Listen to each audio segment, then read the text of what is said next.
Hello everyone and welcome to part 17, I think, of Danganronpa Trigger Happy Havoc. This time, we're going into another courtroom battle. Nah, this isn't a good intro. I sound too formal.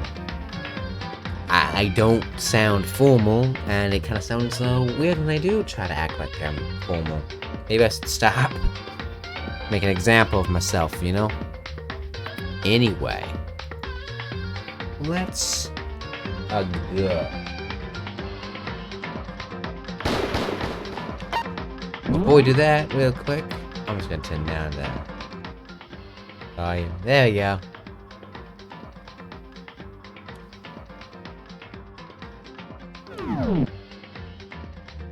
Anyway, here we go. Let's do it.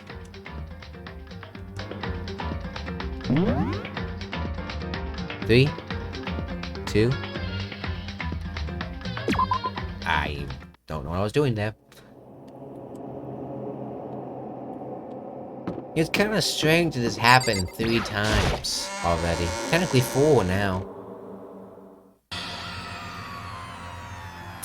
Everyone had heard Monokuma's proclamation, and they were gathered by the red door. And as soon as we were all there, Monokuma appears!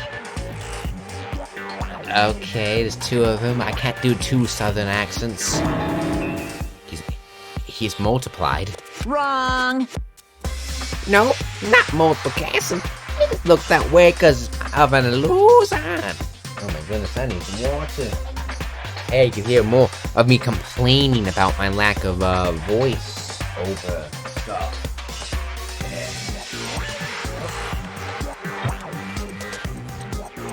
Excuse me.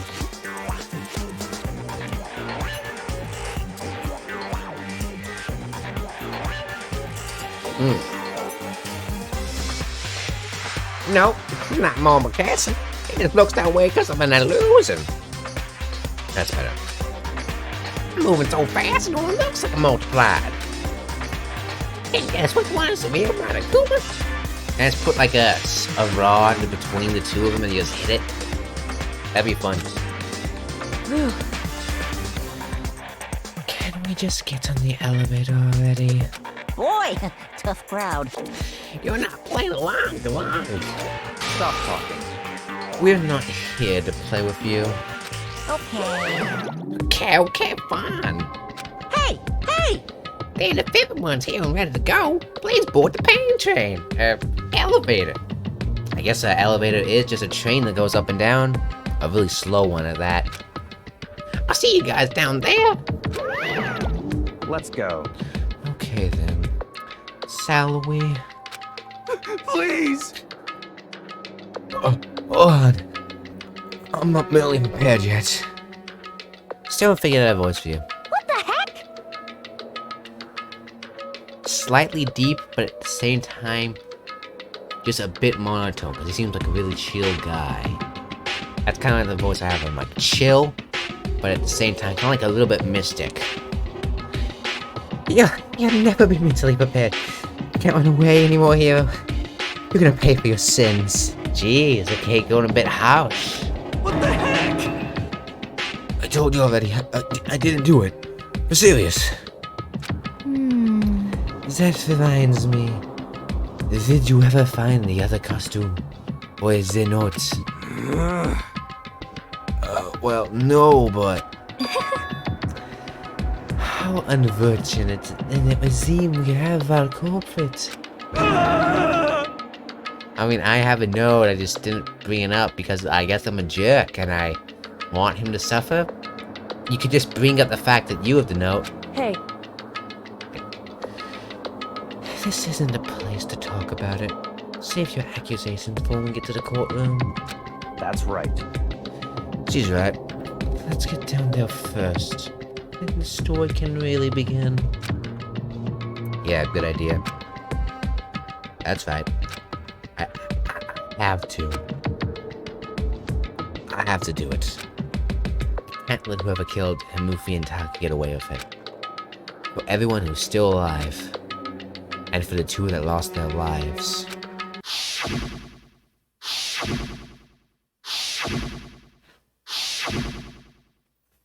The one who killed Hamufi and Taka. The one who killed two of our friends.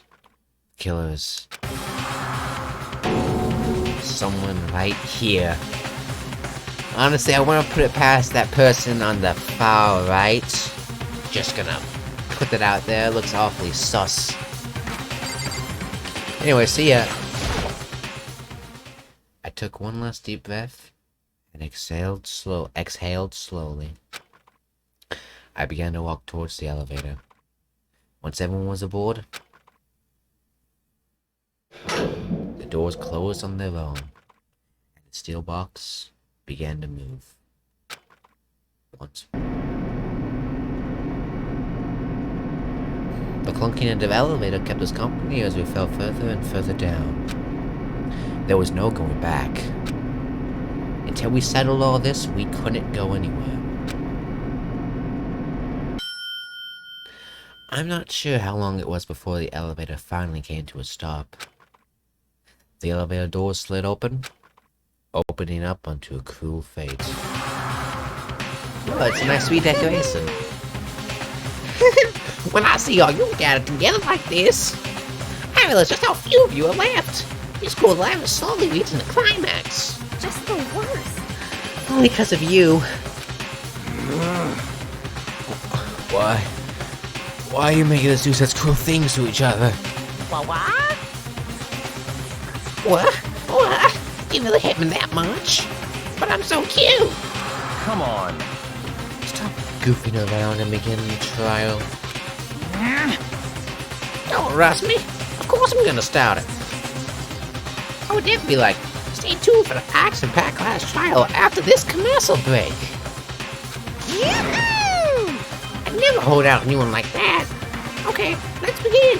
Get to your assigned seats. You know, there's an anime of this, and it'd be really funny if when he says that, there's actually a commercial break. That'd be amazing. I haven't watched it though, so I don't know. And so the curtain opened once again. A deadly judgment. A deadly deception. A deadly betrayal. A deadly riddle. A deadly defense. A deadly faith. A deadly class trial. It's a bit too enthusiastic for that. Woohoo, people gonna die. I'm excited. What's up my skills? Down we go. Algorithm is equipped. That's it. Dang, I'm underpowered. Oh. Fool's guard decreases more slowly during concentration and fever time. Effective do not step a bait, the hangman's gambit, and bullet time battle. Okay. Thank you. I don't really have anything in my E. Well, I do have stuff in my E handbook. Finished preparations. Let's do this. All rise. Let's begin with a basic explanation of the class trial. So, your votes will determine the results. I'm certain we noticed by now, but I guess you have to. If you can figure out Who done it, then only they will receive punishment. But if you pick the wrong one, then I'll punish everyone besides the blackened, and the one that deceived everyone else will graduate. Now then, to begin with... We already know who did it! Shut up. I thought you were cool, but you're just a Karen. A very swimming Karen. You like to swim, but you're still a Karen. Was that? It was Hiro. He does not have an alibi for when the murders took place, and we found him in that suit. I've had a lot of interactions with the Finch recently, and I don't like it. Don't try and deny it! You killed them! I didn't! Someone knocked me out! I was asleep the whole time! I don't know anything about it! Shut your murdering mouth, murderer! That's a lot coming from you. Who are you calling a murderer? I am sorry to say, Hiro, but we do have evidence. Am I just gonna hold on to my evidence proving that he did not write the... whatever. Blueprint for the suit. What's out in his handwriting? Parts we assume were used to build it.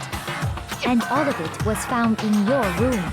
You have to admit, the evidence is quite compelling. It points to you as having created the suit and wearing it while committing crime after crime. How many times do I have to tell you? I don't know. Is Hero really the killer? Or before anything else, we have to make that clear. We know he's not. But whatever. Make my argument. The message. Everything we found in your room. The blueprints, the suit parts, they are all proof enough that you are the culprit. I don't know anything about that stuff. It's not true. It's a conspiracy. Hero. 1 second, I just need to check something. Hold on the RB button. Yeah. Concentration.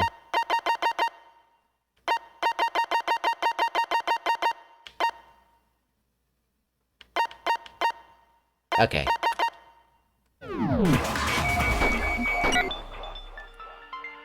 No! Just hold on a second! Oh wait, so I must have missed. I mean, look at the blueprints then. Yeah, I know. It's very neat. Everything we found in your room. The blueprints, the suit parts, they are all proof enough. French. No, it's wrong. I don't actually mind the French, it's a joke. Are we sure Hero really made those blueprints? Yeah, What do you mean? Well, take a look at this. It's the note that Hero wrote, asking everyone to meet up after Alter Ego disappeared. The handwriting's obviously different, wouldn't you say? When you compare it to the blueprints. There's no way you could think the same person made both of them. Unless that person made it a point to disguise their handwriting. If that's the point, why not just get rid of the notes in the first place? No, the differences are bigger than that, I think. Come on! I'm not smart enough to think of trying to change my handwriting anyway. Really painting yourself in a nice light, man. So Makoto, are you saying you don't think Hero's the culprit?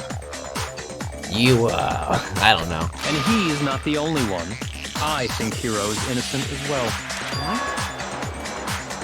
It's not as if he didn't say that pretty much in front of you, but you know, yeah, act surprised. Then who was in that Robo-Justice suit? Is it like Hero said? Was there really someone running around in a second suit? The suspicious individual hidden within the suit. Go ahead, Makoto. Tell them who it was. And of course he passes it off to me. So? Who was in the Robo-Justice suit? The suspicious individual in question... The Illuminati... I don't think... Well, yeah, it's Hero. It's Hero. Other than Hero, I can't think of obviously he was the one in that particular suit. Then there can be no doubt. Hero is the prime suspect. That doesn't make any sense. You just said Hero didn't do it. Shut up. It makes perfect sense. Hero was the suspicious individual in the suit, but he's not the culprit. I couldn't imagine even wielding a hammer on that thing. So what you're saying is... That's right. The culprit in this case has nothing to do with being in the Robo-Justice suit. What? I honestly think it's a movie. Now that's a bold assumption. Or you. And what reason do you have to make such a statement? You do have a reason, yes? Of course. But before we get to that, there's something else we need to clarify first. So let's get that out of the way. Okay. Hey, stop trying to boss us around. Honestly, I prefer him to everyone else here. And like, he was my least favorite character at first, but he seems to be the best one. All things have a proper order. Thank you. So what is it? What needs to be clarified? We must clarify the method of transportation for Taka's lifeless body. It would seem that his corpse was moved using certain particular items. Yep. Makoto, can you tell us what they were? I know exactly what they were.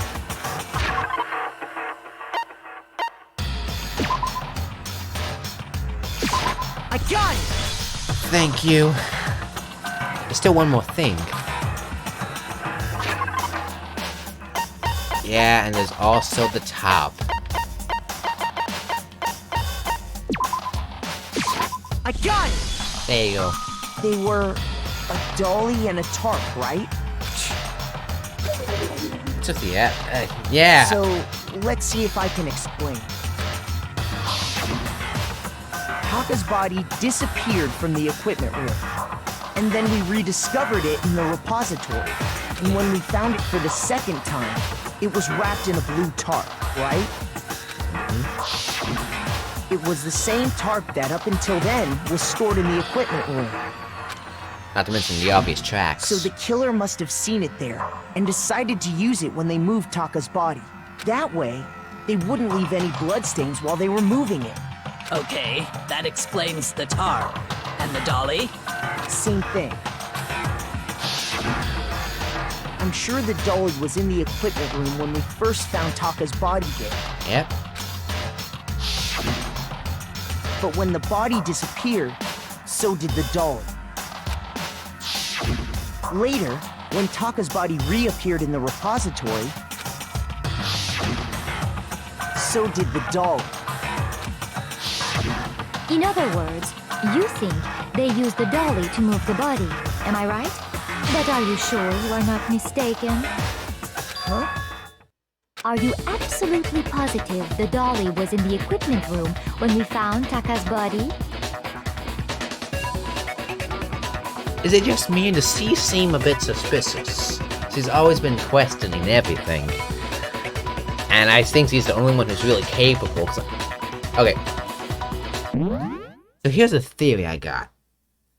So, if you remember, well, most people won't, because those videos haven't been watched yet. Maybe by the time this happens, at least, I hope at least 30 people will watch this entire series, at least by the end of the year. But anyway, here's the theory. So in previous episodes, Muffy, he's the other guy. Taka's the tall one with the black hair. And Muffy's the white, the larger one with the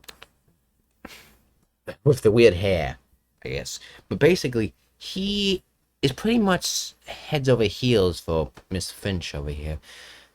And I'm thinking that perhaps, just perchance, she may have convinced him to kill Taka, and then she killed Muffy. That's the idea. That dolly was made specifically for moving large objects between the repository and the art room. It would be very strange indeed to discover it had made its way to the equipment room. Is it not possible that it was in the repository all along, and you simply didn't realize it? Now, I saw it in the last episode. She's raised an objection. How do you respond? There is no shame in being wrong, and nobody expects much from you anyway. Okay, yeah, you're definitely the murderer, I can just tell. We have all accepted the fact that you rarely understand what is going on around you. I've solved 3 cases already. I've never had anyone sound so nice being so mean. But maybe I can change your mind. I can just explain to them why the dolly has been moved from the equipment room to the respiratory. Oh my goodness, a new element, fine. Reloading. Okay, one more, okay. On the bottom of the screen, underneath the tempo marker, you'll see your ammo count. So now there really hasn't been limits on how you destroy the opponent's statements. But now just lock it on, pressing the Y button won't be enough to handle it.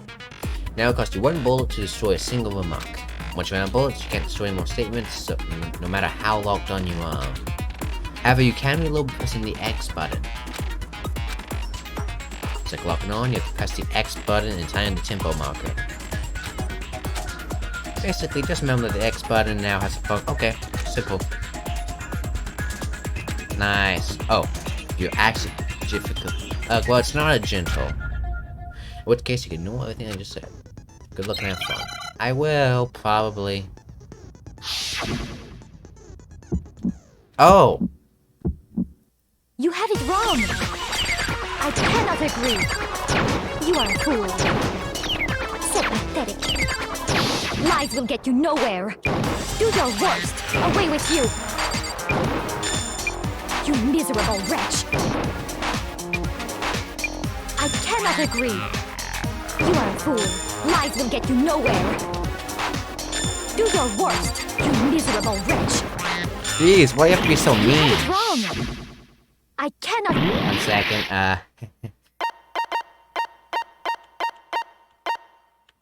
How do I do that again? Super mode. What's super mode? You are a fool. So pathetic. Lies will get you nowhere. Do your worst. Away with you.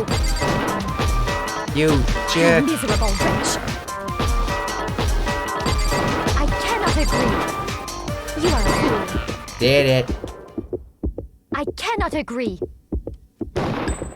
This should prove it. You little. Your entire profession is gambling. If you're asking for proof that the dolly moved, I have it right here. It's the track, stupid. When I found the dolly in the repository, one of the wheels had a blood stain on it. I'm talking to characters like this. They're not actually real, man. It makes a better story, I guess. There was a pool of blood in the equipment room with a tire mark in it that matched the dolly wheel's trail. Yeah. The killer probably rolled the dolly through the blood on accident as they wheeled the body out of the room. And as the blood dried on the tire, they moved the body into the repository. So there's my proof that the dolly was used to move Taka's body. Simple proof. Jeez, does Celeste really hate me that much? Well, anyway, that was just something we had to get out of the way. Let's get back to the main subject. Yeah, the subject of how Robo Justice didn't do it. Because if it's not a killer robot, then what kind of robot is it? It's not a robot, it's a suit. Do you think we really have the mechanics to build an advanced robot here? If we did, we'd be out a long time ago. I'm not sure that really matters. Yeah. I'd be happy to explain why the occupant of the suit couldn't possibly be the killer. If you look back on how the body was transported, it will become immediately obvious. If I look on how the body was moved, it'll be clear why the person in the suit couldn't have done it. What does he mean by that? I don't know. This might, be a while. The costume. As we know, Taka was killed in the equipment room. And from there, the body was moved to the repository, correct? Yeah, the culprit wrapped the body in the tarp, then loaded it onto the dolly and wheeled it off, right? Yeah. Now, keep in mind that the dolly doesn't have a handle. 1 second. Well, yeah, but even without a handle, all you have to do is bend over. No, you don't. No, that's wrong.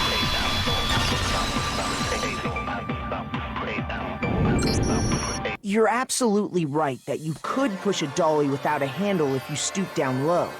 But if you were wearing that suit, do you think you could actually get into a position like that? What do you mean? Think back to what you said when we were all checking out the suit together. Remember?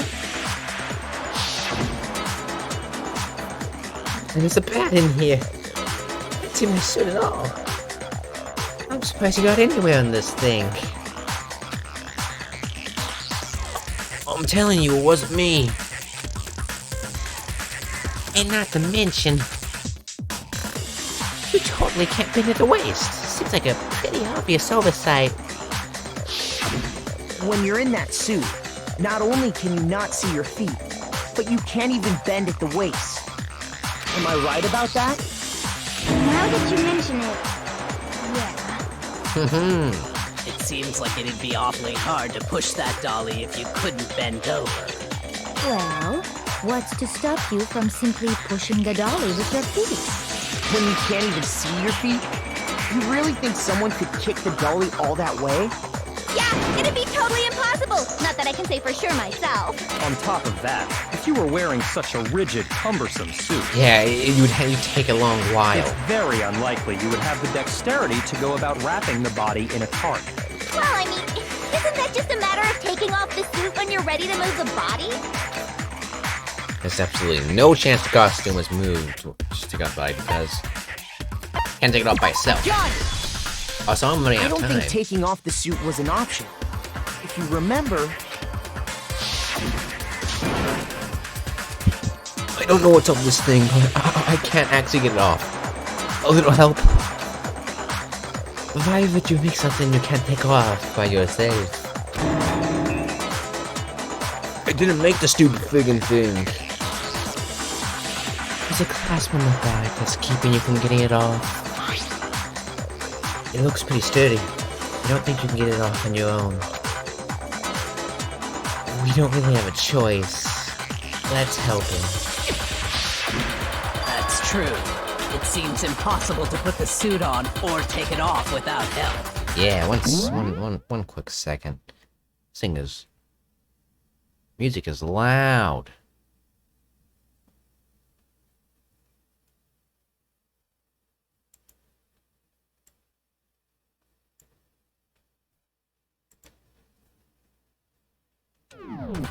Then you really can't take it off by yourself? Hero wasn't just making it up?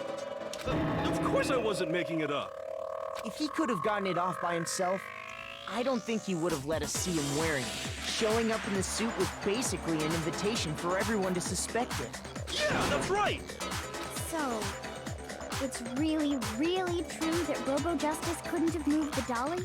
To be clear, whoever did move the body, it couldn't have been Hero in the robot suit, correct? No, wait. Just a second, if you please. Have you forgotten about the picture that I took? Yeah, oh no. You all got a good look at it, did you not?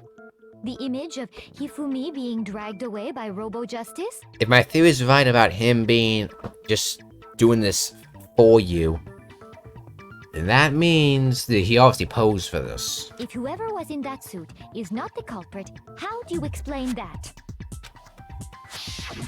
Besides, do you remember what the now deceased Hifumi said? How did you get hurt? That guy hit me. What guy? Just this. That's what I said to call him just now. As Stutter. long as those facts exist, the proper conclusion is beyond question. Yeah, that you are being very suspicious right now. The individual inside the suit and the culprit are one and the same. It was Hero, without a doubt. Yeah. Yeah, that's gotta be right. Oh, shut up. Hold on a second. It's still far too early to reach that conclusion. Yeah, I mean, if all the lives are on the line, we're not gonna do it just like BAM. Besides, there's no hurry to decide who did it. Before we rush to a verdict, shouldn't we explore every single possibility? Instead of seizing on one viewpoint, the truth is uncovered by analyzing things from every angle. Yeah. Perhaps, but where do we go from here? Let's review this series of unfortunate events from the beginning. Maybe we'll uncover something new. What a pain in the ass! Shut up. I don't disagree, but our lives are on the line. If this is what it takes, we have to do it. Plus, maybe we'll get to find out where the heck Kyoko was when everything went down. All right then, let's take another look back at what happened. I suppose we could start with this morning.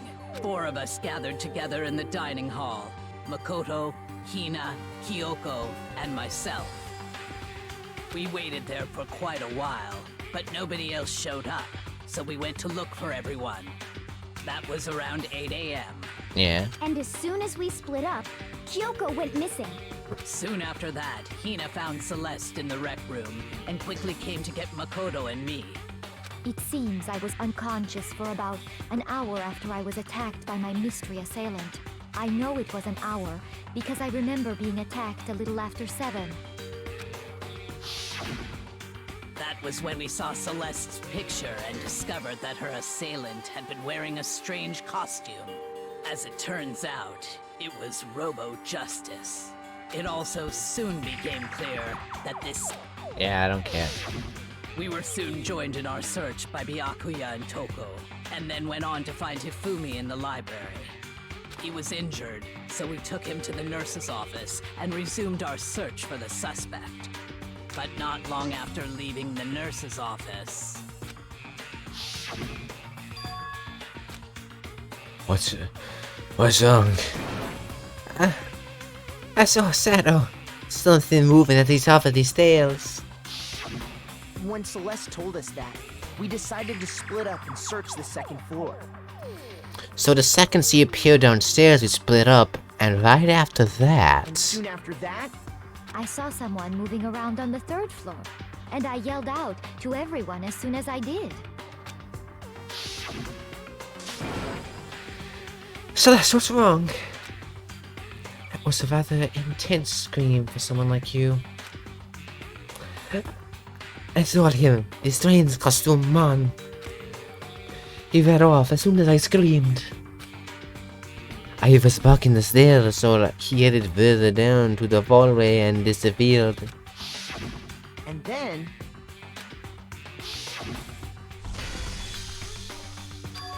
Huh? Oh, what was that? The came from downstairs. It must have been. He moved here. He's in the nurse's office. This is bad. Come on, we gotta go back. At that point, we decided to divide up into 2 groups. Celeste, Hina, and I went back to the nurse's office, while Sakura, Byakuya, and Toko chased after the suspect. When we got back to the nurse's office, we found Hifumi, dead. And that's when we heard the body discovery announcement. The hammer has no blood on it. I left Celeste and Hina there and headed back to the 3rd floor to let the others know what had happened. Meanwhile, we had just discovered Taka's body in the equipment room. We must have found both bodies at almost exactly the same time, because we heard the same announcement not long after we discovered his body. And that's when I told you guys about Hifumi. Then the 3 of us headed for the nurse's office. But right after we left the physics lab, we ran into Celeste, who'd arrived after us. And she told us something very surprising. Yes, he arrived there. Oh, after, not before. Murphy's body has disappeared. Wait, no, that is very suspicious. We rushed back to the nurse's office and saw that she was right. Then we remembered we'd left Toko passed out in the equipment room, so we hurried back again. This can't be happening. Are we hallucinating all this or something? But when we got there, we discovered that now Taka's body had also gone missing. Next thing we knew, we were searching the school for 2 missing dead bodies. And after some time... Celeste informed us that she'd found the bodies, and we all headed to the repository. She found the bodies. Right. Which is where we rediscovered the corpses. I think that about covers it. I see. The whole thing sounds exceptionally complicated. It certainly seems to me that these are not a simple series of connected events. Okay, well, if that's true, then what? Rather than a single series of events, I think we have to consider each murder a separate situation. Yeah. And from there, we can uncover the contradictions surrounding all of them. Now then, let's get started, beginning with what happened to Taka. Taka seems to be most mysterious to the death. He just died. The contradictions hidden in what happened to Taka. In order to... yawn. In order to uncover the truth of this case, I have to find them, no matter what. Here we go.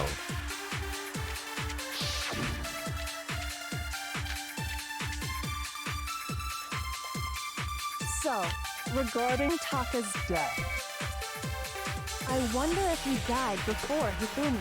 Oh, he died Or before. perhaps it was after? It was before. We already know what order They were killed in.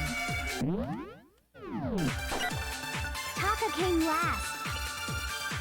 What makes you say that? Because of the numbering of the Justice Hammers. That doesn't mean anything. It's true that Hifumi was killed with Justice Hammer 3, while Taka's death came from a swing of Justice Hammer 4. See? So it's obvious Taka came after. Nah. So, I wonder if or perhaps it was... Skip. We already know what order they were killed in. Taka came last. Ow. Oh, lost. What makes you say that? Because of the numbering of the Justice Hammers. Oh, I'm just flinging stuff randomly. Yeah, something weird is going on. So, regarding Taka's death, I wonder if he died before Hifumi, or perhaps it was after? We already know what order they were killed in. No. Taka came last. What makes you say that? I must have missed. Because of the numbering of the Justice Hammers. Stop it. I must have, 1 second. Weak spot. Fire whatever, 2 bullets.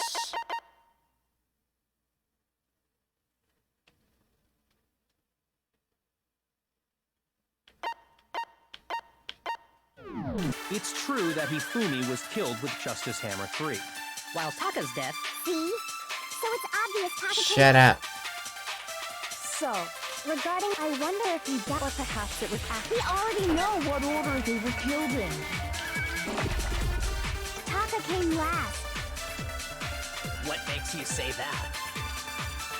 Because of the numbering of the Justice Hammers. It's true that Hifumi was killed with Justice Hammer 3, Dang it, missed.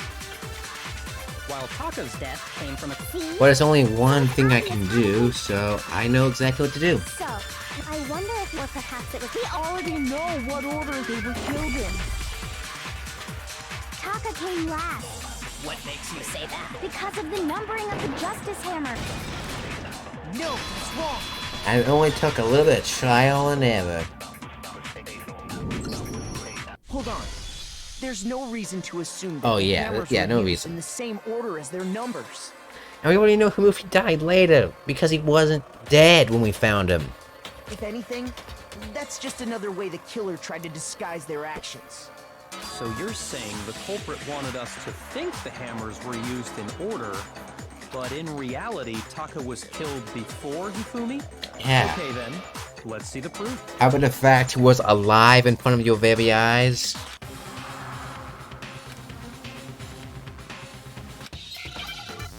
My goodness. What are we doing? What is this?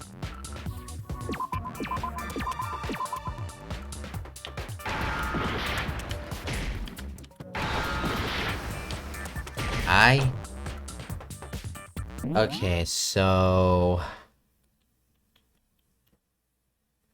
Let me think.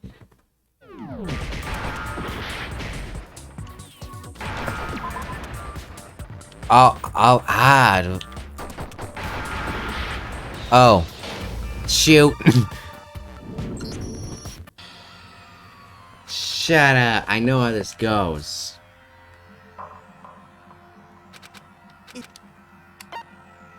Yeah. I refuse to give up yet.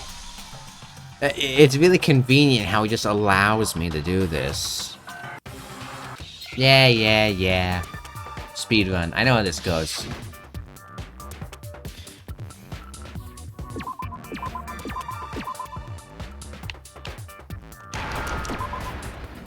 W-O-I. Ah, the wrist.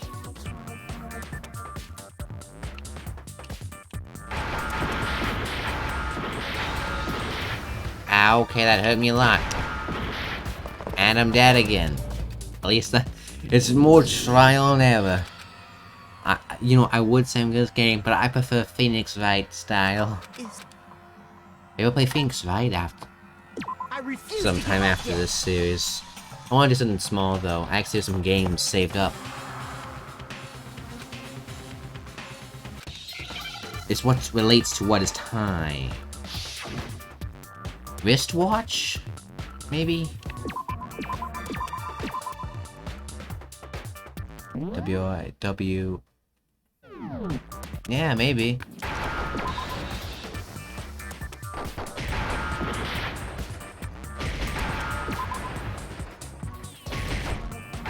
Don't tell me you call it a wrist clock.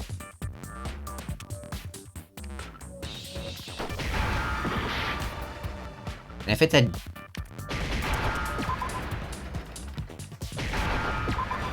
So it is a wristwatch. You just purposely confused me. That's not how you play Hangman. Oh, it's H, yeah. Stupid me. Now I understand. Oh yeah, because his watch was broken. That makes sense. I got it. Taka's wristwatch. See? Look. It broke with the hands pointing just past 6 o'clock. It must have gotten broken when he was attacked by the killer. Because as of last night... Hey, you! Don't let me keep us waiting. Taka's irritated voice pierced the air as he started pointing at his wristwatch. It's almost 10 o'clock. You know what? Bedtime for all little boys and girls. So if it wasn't broken after 6 last night, then he must have been attacked around 6 this morning. And that would be his official time of death. But if that's true, then he was killed well before Hifumi. And before Celeste was attacked this morning, which happened around 7. Your story is falling apart. That's right. Taka was killed before any of the other incidents took place. That simple fact slipped past all of us. We made the wrong assumption about the order of events, all because of those justice hammers. That's exactly why the culprit wrote the numbers on each hammer and had them increase in size. Smart. That way, when we saw how they were used in each incident, we'd easily make that wrong assumption. Now, if Taka was killed around 6, then everyone's alibis for his murder go out the window. Because when he was killed, we hadn't met up in the dining hall yet. You want to keep your door open. That may be true in the case of Taka's murder, but all of our alibis still hold true for Hifumi's death. That's right. With him, at least, we're all safe. Huh? Oh, it's this again. That came from downstairs. It must have been... Himufi. He's in the nurse's office. This is bad. Come on, we gotta go back. When we heard Hifumi screaming, we were all together. Except for Hiro and Kyoko. I don't think it's Kyoko. Then we all ran down to the nurse's office. And that's where we found his body. That's totally true. We're all in the clear. Oh, I know! They must have recorded him screaming on a tape or something, then played it later on! Yeah. If that's true, where's the tape? I don't know. Don't just go making stuff up. Anyway, we all have rock-solid alibis for when we heard Hifumi scream. Since all of us were there together, clearly none of us could have killed him. And it does not stop there. There was also the moment when we discovered his body had disappeared. When his body vanished from the nurse's office, Hina and I were in the bathroom together, while everyone else was in the equipment room, correct? And then there's the disappearance of Taka's body from the equipment room. At that time, we were all gathered together in the nurse's office because of Hifumi going missing. We know it's not Robo Justice. Well, don't forget, I was passed out in the equipment room the whole time. Wait, then what if Genocide Jill did it? She could have dragged Taka's body out of there right then! I don't think she would have. Even if she could pull that off, there's no way she could have done the same with Hifumi's body. Because, as we just established, she was passed out in the equipment room when his body disappeared. Besides, I didn't do either of them anyway. In other words, it is impossible that any of us could have killed Hifumi or moved either of their bodies. I'm still thinking Himufi moved himself. On the other hand, Hiro and Kyoko had disappeared, so they most certainly could have done those things. So what now, Kyoko? For now, we can't get fixated on who did it, or we'll just keep going around in circles. Yeah, I would just focus on how, I guess. So instead of who, I propose we start talking about how. I'm right on the mark. I love it. In particular, I think we need to figure out how Hifumi's body got moved. He moved himself. It's simple. He was alive when we got to him. Oh, technically he came back to life. Same difference, but we know he wasn't dead. So he could very easily have moved himself. He has no bloody trails. He has no top. And he seems capable of lifting himself. I don't think, Robo Justice could have did it in that suit. That's true. Sorry, We bulky enough. searched everywhere, but we couldn't figure out how to explain his body disappearing. And according to what Celeste said, We connected in the gun for more than a minute or two, though. So then the killer was able to get in and move his body in that short amount of time? It would seem so. his body apparently disappeared in the 1 minute her and Hina took their eyes off of it. But to carry that much weight from the first floor up to the third in that short amount of time? Oh man, yeah! There's no way! It'd be impossible! Well, what if I told you there was a way to make the impossible possible? If he moved himself. What? How? If the dead body were to move itself. I am smart.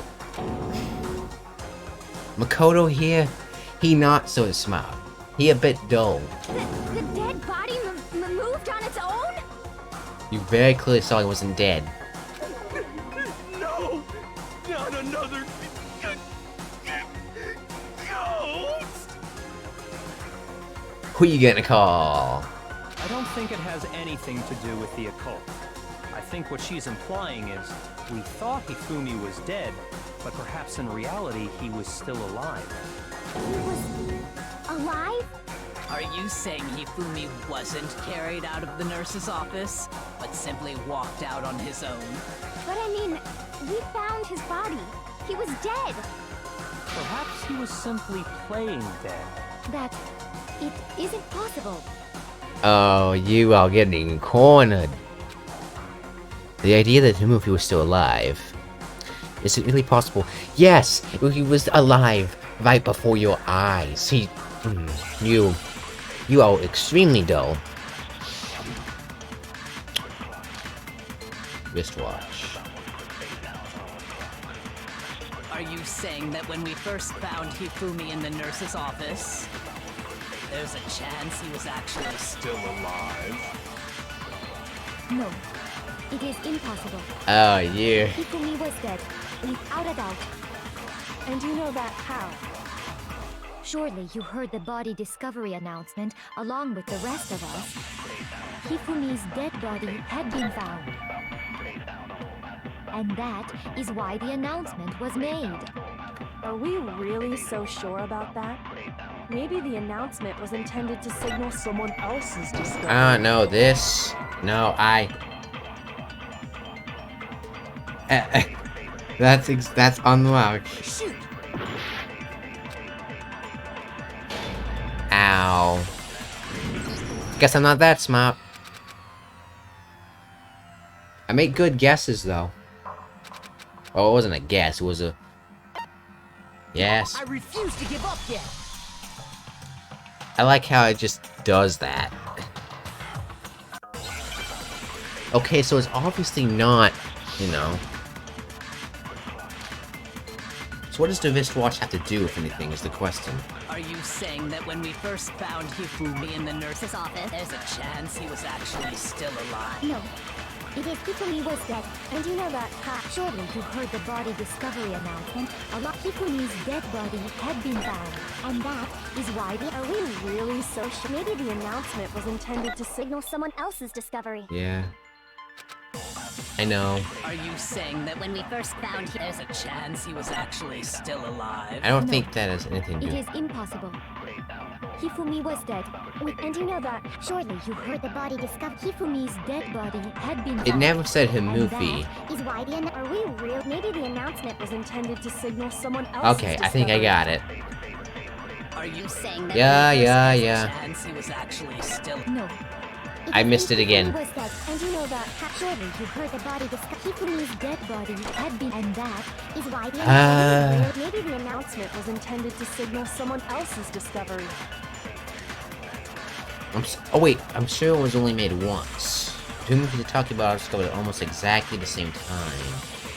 Are you saying that when we Yeah, first found yeah, him in the yeah. nurse's office, there's a chance he was actually still alive? No, it is impossible. Hifumi was dead, without a doubt. And you know that how? Surely you heard the body discovery announcement. Hifumi's dead body had been found. Okay, that don't work. Okay, shut up. Just because I'm bad. Are you saying that when we first found him, there's a chance he was actually still alive? No, it is impossible. Hifumi was dead. And you know that how? Surely you heard the body discovery announcement. Hifumi's dead body had I know, will this work? I'm just throwing stuff around right now. I have enough hearts to tank it. That when we first found, there's a chance he was actually still alive? No. Oh. Impossible. Hifumi was dead, and you know that. Surely you heard the body Hifumi's dead body had been found. And that is why the announcement was made. Are we really? Maybe the announcement was intended to signal someone else's discovery. I missed that.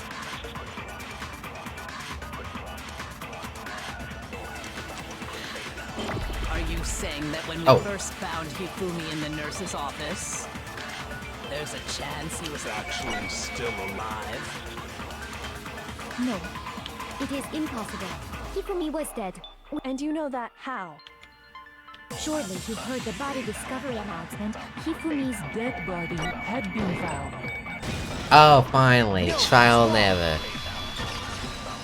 In this game about intelligence, I'm not being very intelligent Was and... the body discovery announcement that was made really intended for Hifumi? You have to coordinate that so well, though. Of course it was. The announcement played right after we discovered his body. Maybe. But that was also the same time that Taka's body was found. That's right.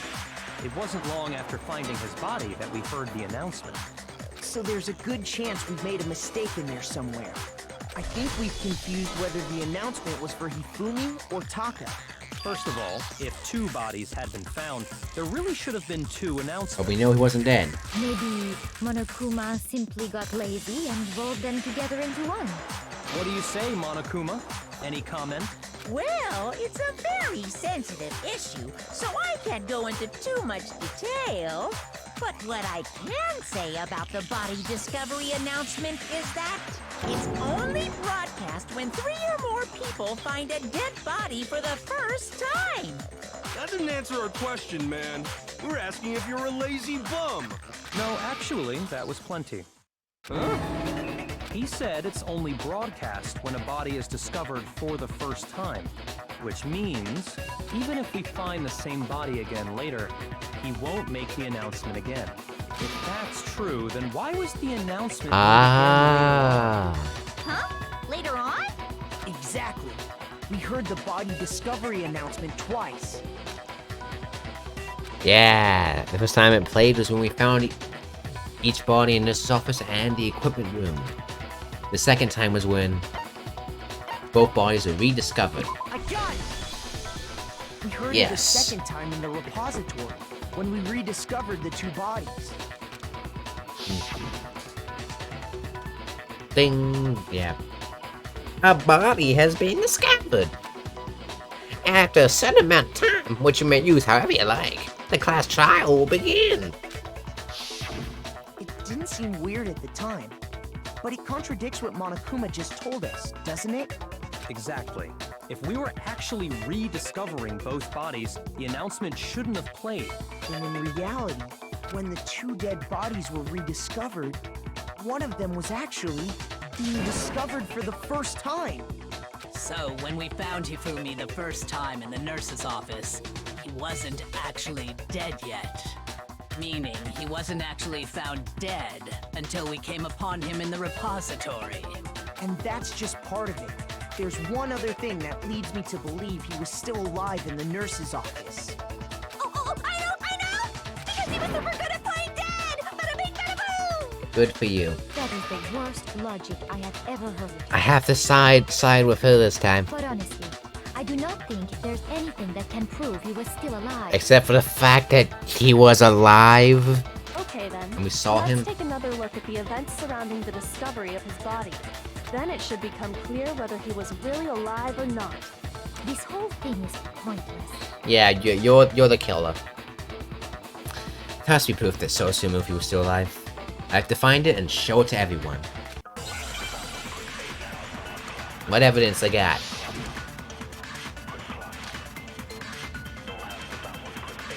Oh yeah, they weren't broken at first. The first time we found Hifumi's body, and then from the inside, his body disappeared. And the next time we saw his body, it was in the repository. But when you compare his body before being moved and his body after being moved, Other than the change in how it was positioned, there was no notable difference. That's a notable difference, miss. No, that's wrong. I forgot about the glasses myself. In fact, there was one clear difference between Hifumi in the nurse's office and the repository. His glasses. That fact alone proves that he was only playing dead in the beginning. Perhaps you'd like to fill the rest of us in? When we found Hifumi in the nurse's office, his glasses were covered with blood. But when we found him again later in the repository, they were spotless. Yeah, boy. And I found the item he used to wipe them clean in the nurse's office trash can.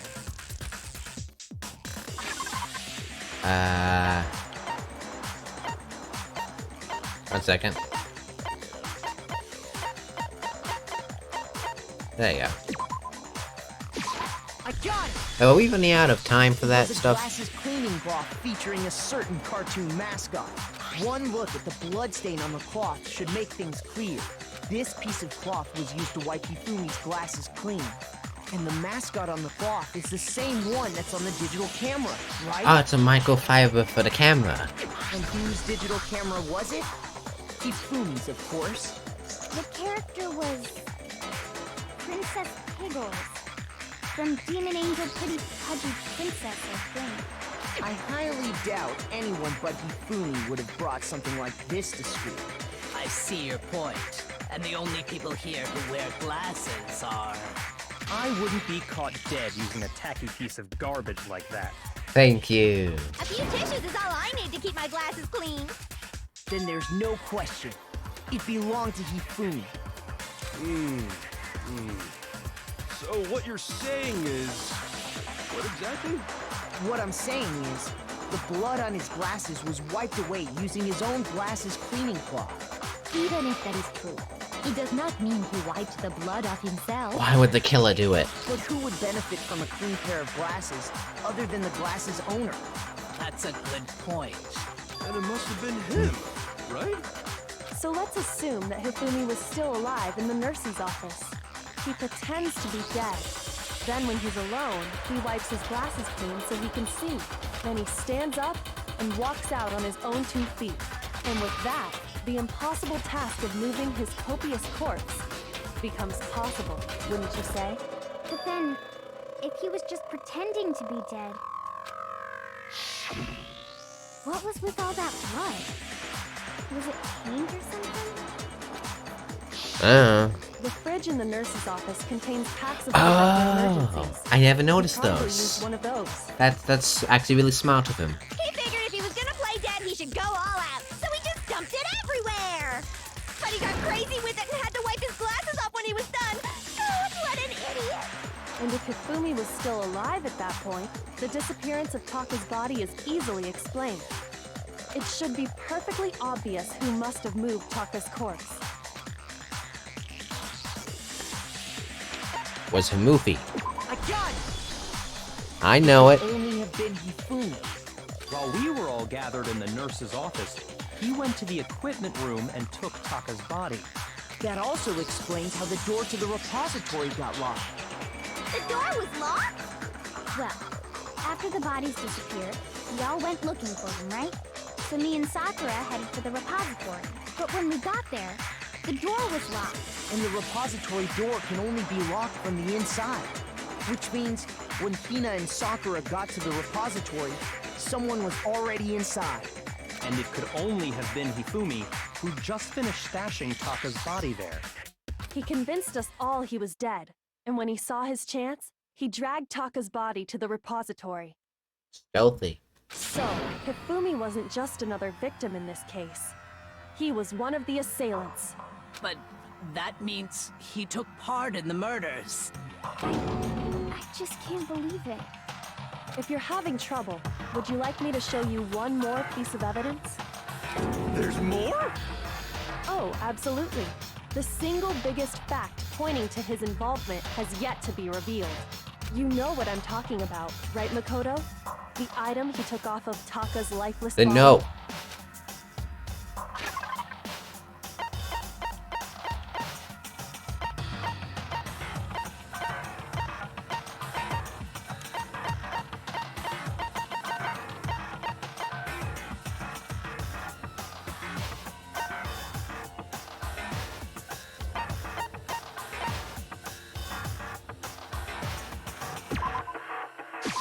I got it! I did it. I'm You're smart. talking about the note Hifumi had hidden away, aren't you? Hidden note? That's right. We found it stuffed in his pants. What? In his I didn't do it. It was. Yes, his pants. Okay, well, forget about the pants for now. Take a look at what the note says. I found a hole. Maybe we can use to escape. Monokuma can't find out, so don't tell anyone else for now. Let's meet in the equipment room at 6 a.m. That's the note I was telling you about. The one that told me where to go. Huh? Wait, this one's a little different. In my note it said, Monokuma can't find out, so don't tell anyone else for now. Let's meet in the rec room at 1 a.m. I see. Then this note isn't the same one Hiro got. It's not the same? In other words, the killer got in touch with another person besides Hiro, and that person could only have been... Movie's pants. It's Taka. I got it! That's right! Taka! I don't know how you could have thought it would have been Movie's The pants. killer used this note to draw out Taka and murder him. Hello? Over here! Objection! Objection! I Shut don't up. really understand what's going on, but Hifumi had that letter, right? So whoever wrote it wasn't drawing out TikTok, they were drawing out Huffy! just to be clear, TikTok is Taka and Huffy is Hifumi, right? Ugh! Yes! Why must you ruin it every time? Man, Genocide Jack is seriously scary. But still, I can't let her get to me.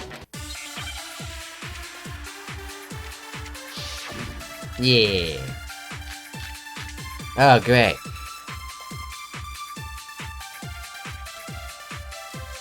Huffy had the note, right? Then the person it was intended for must have been Huffy! But remember what the note said. What time did it say to meet? 6 a.m., I believe. The time doesn't matter! Oh, it It does. has nothing to do with TikTok! Actually, there's a lot to do with ticking and talking. No, that's wrong.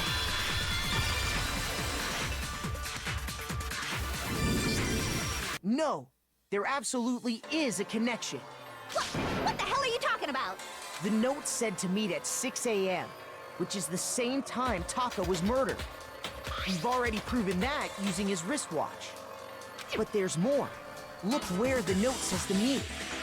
The equipment room, right? Which is where Taka was killed. I see. So, Taka was murdered at both the time and place written in the note. I think that should be plenty to show that this note was definitely meant for Taka. Well, when you put it like that... No further objections! Thanks. Then someone used that note to trick Taka. Just the same as me. The culprit really is a cold-blooded monster. telling people they found a way out. But if they gave the note to Taka, what was Hifumi doing with it? It looks to be in his handwriting. Stuffed down his pants, no less! Most likely. Hifumi stole it off Taka's corpse after he died. Huh? He stole it?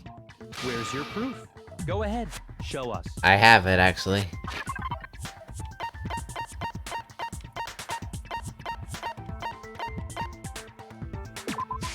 I got it! I'm When good. I searched Taka's body, I saw that his lifeless hand was gripping a small scrap of paper. If I'm right about this, the sheet of paper this piece came from is...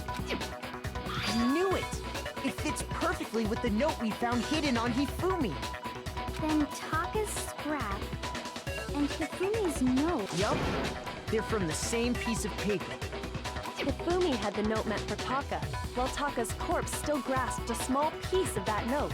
There's only one way to explain it. Taka died clutching the note. Hifumi tried to free the note from his death grip, leaving behind only one small scrap. Did I get all that right? That means Hifumi knew the note was important. Exactly. Which proves that he was an accomplice in the murder. Whoa. Yeah. After seeing all this, Hifumi was super involved in this whole thing for sure. In fact, he was behind the whole thing. In fact, he's still alive! I doubt that. Sorry, no. When we found him in the repository, Hifumi was truly and completely dead. The second body discovery announcement proves that.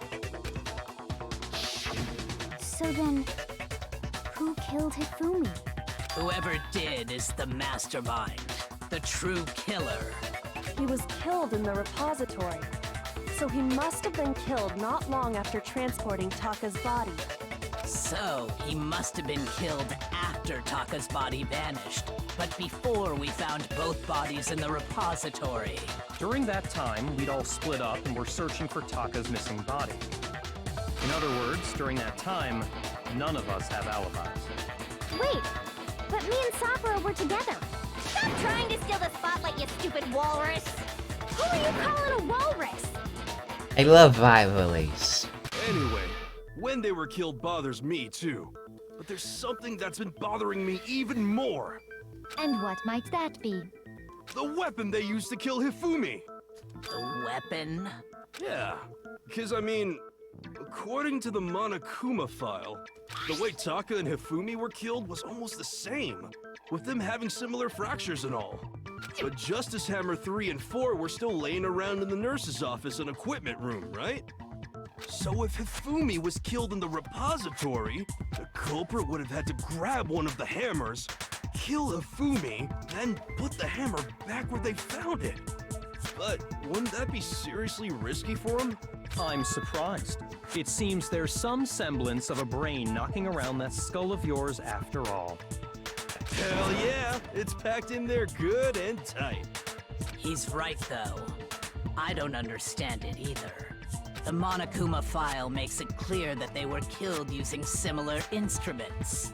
But if the hammers were already laying around those other rooms... So the question is, how could the culprit have gotten their hands on either of the hammers? Personally, I haven't a clue. So which hammer was used to attack Celeste? Number 1 or number 2? Those were accounted for in other rooms too. And I don't think either one is big enough to kill someone. Then, Is it not possible they used a different weapon? I don't think it is possible. They were both killed with the same kind of thing, right? So then, what was used to kill Hifumi? When it was actually used to kill Hifumi. The whole picture surrounding the case won't become clear until we figure that out. Somehow, I have to find the truth. I don't think it was a Justice Hammer at all. It was like a set of hammers that was just clean. In fact, a few hammers are missing from it.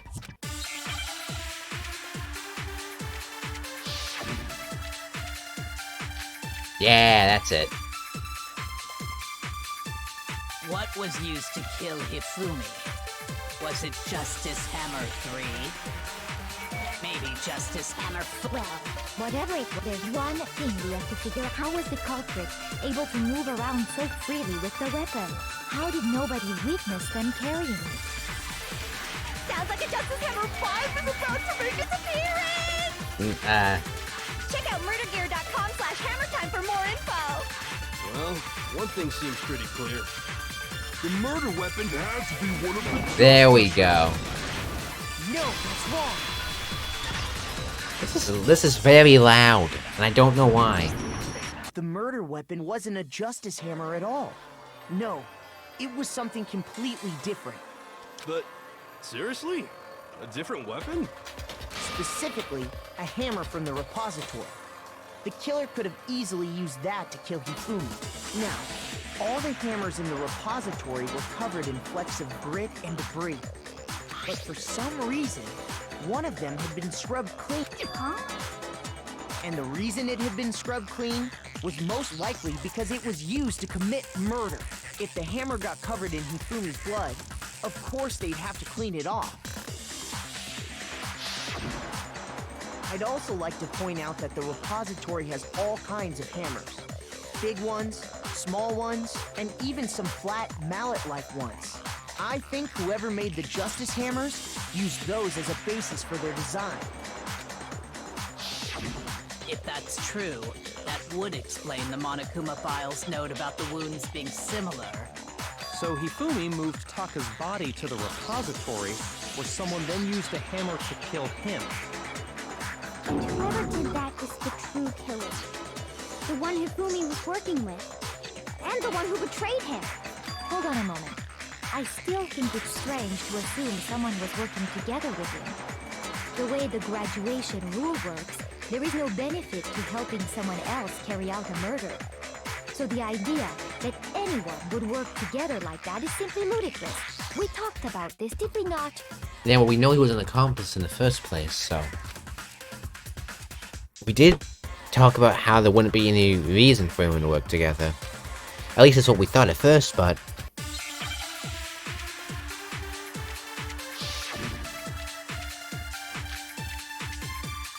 Oh.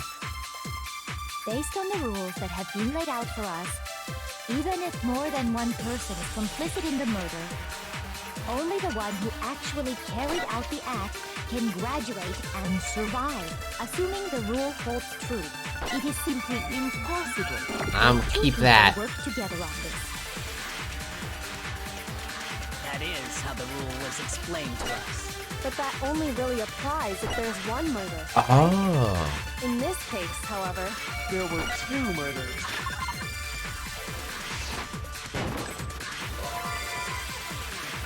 I didn't mean to do that.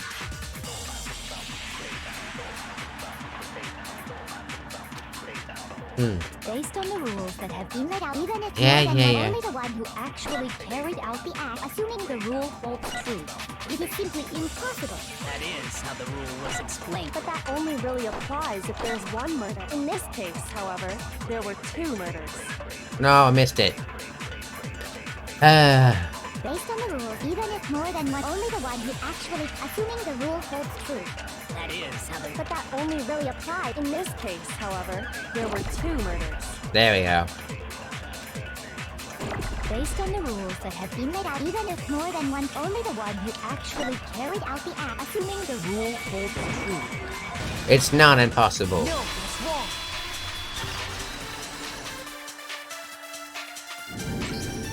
Since there were 2 murders, it's at least plausible that more than one person was involved. What do you mean? If there'd only been one murder, then yes, the idea of an accomplice isn't really worth considering. Naturally, if only one person can be saved per murder, an accomplice has no risk versus reward benefit. Risk versus reward benefit? Oh, The payoff for working together. The reward that balances out the risk of taking part in a scheme.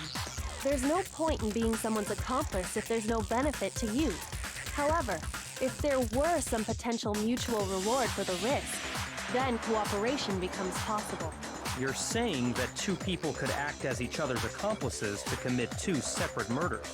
I think that's what the true killer told Hifumi. They would each have an accomplice for their crime.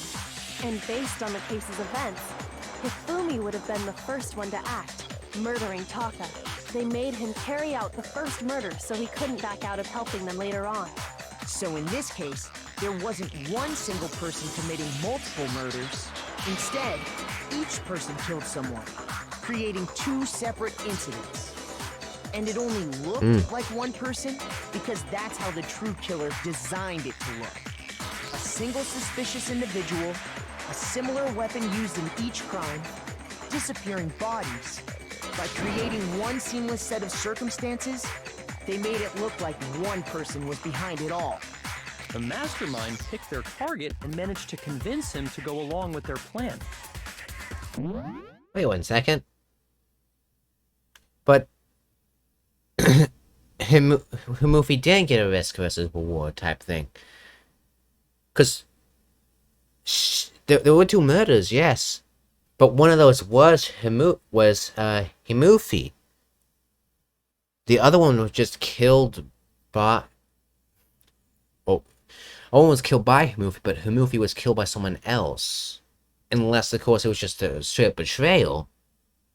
And I was like, told him, like, I'm gonna kill someone else instead. I'm gonna kill this person. But instead it killed Himufi. I don't know.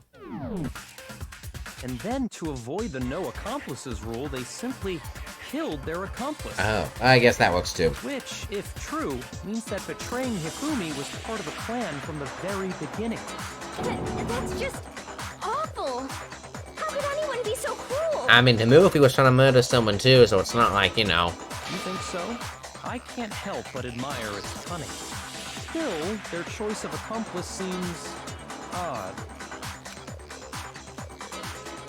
The effort made to convince us the 2 murders were the same. They were the main characteristic this time. Koiko must have noticed that fact from the very beginning. This is why she said not to look at this as a series of connected events, but entirely separate incidents. Koiko really is amazing. Although, when you think about it, she's almost too amazing. It's almost unnatural how good she is at this. Wait 1 second. I understand how an accomplice could be involved. But then, who was the one pulling Hifumi's strings? That's problem numero uno right now. The true killer manipulated Himufi to carry out a number of actions, and in the end, murdered him. In the debates up till now, the case has unfolded. When you consider all that, there's only really one person who seems to fit. Oh, I know who this is. Hey, you. Here's my answer. It was Celeste.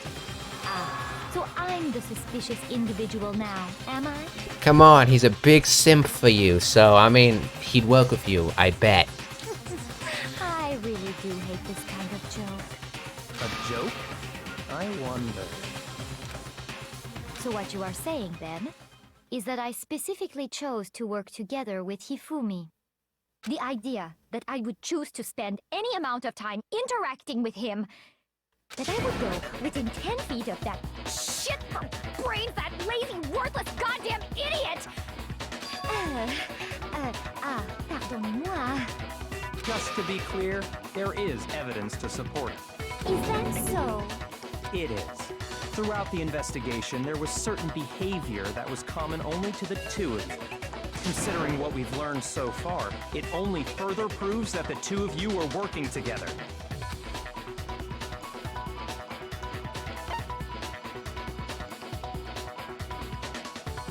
I got it! Yeah, they both encountered him. The behavior they had in common has to do with the suspicious individual in the suit, doesn't it?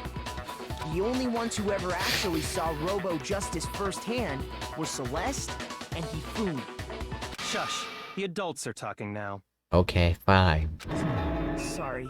As he said, only Celeste and Hifumi ever laid eyes on the costumed individual. If we accept that Hifumi was one of the culprits, we can't help but suspect what Celeste has said as well. Are you saying everything they told us was a lie? After taking Hifumi to the nurse's office, we all began our search for this individual, correct? And not too long after that, do you remember what Celeste said? I thought I said something moving at the top of the stairs. We headed to the second floor specifically because of what she claimed to have seen. Next, to draw us all to the physics lab up on the third floor, She let out a blood-curdling scream. and when we'd all come to see what was wrong, what was it she said? Celeste, what's wrong? That was a rather intense scream for someone like you. I told him this dream's costume ran. He ran off as soon as I screamed. I was walking the stairs, so he moved further down into the hallway and disappeared. Once she'd done her job of getting us all up to the physics lab, it was time for her partner to get to work. Huh? What was that? It came from downstairs. It must have been a movie. He's in the nurse's office. This is bad. Come on, we have to go back. It was to get us to divide into two groups. So that we would discover both bodies at the same time? In fact, Celeste was precisely the one who proposed that we split up. Then why don't we split into two groups? I'll lead the hunting party. It seems much more interesting. Very well, then Makoto and Nina. You come with me to the nurse's office. I will leave the court to capture this suspicious individual, Totoko, Bakuya, and Sakura. Well, if Celeste and Hifumi were working together, all those chance events suddenly become connected. And on top of that, that piercing cry of yours early on.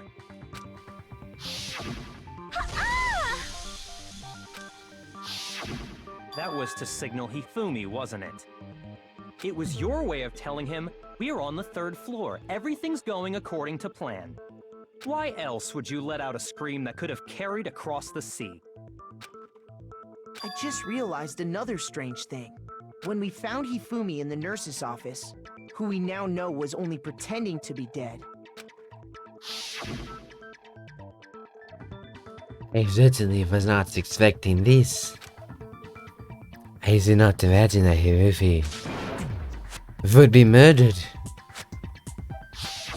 Celeste, you were the first one to say he'd been murdered.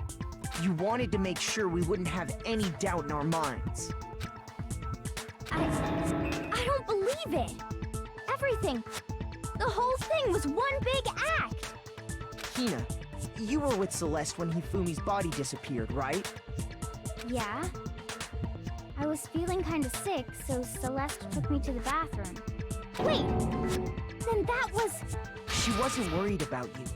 She just saw a chance to help Hifumi sneak out of the nurse's office. Each piece isn't much by itself, but start putting them together and the picture gets very ugly indeed.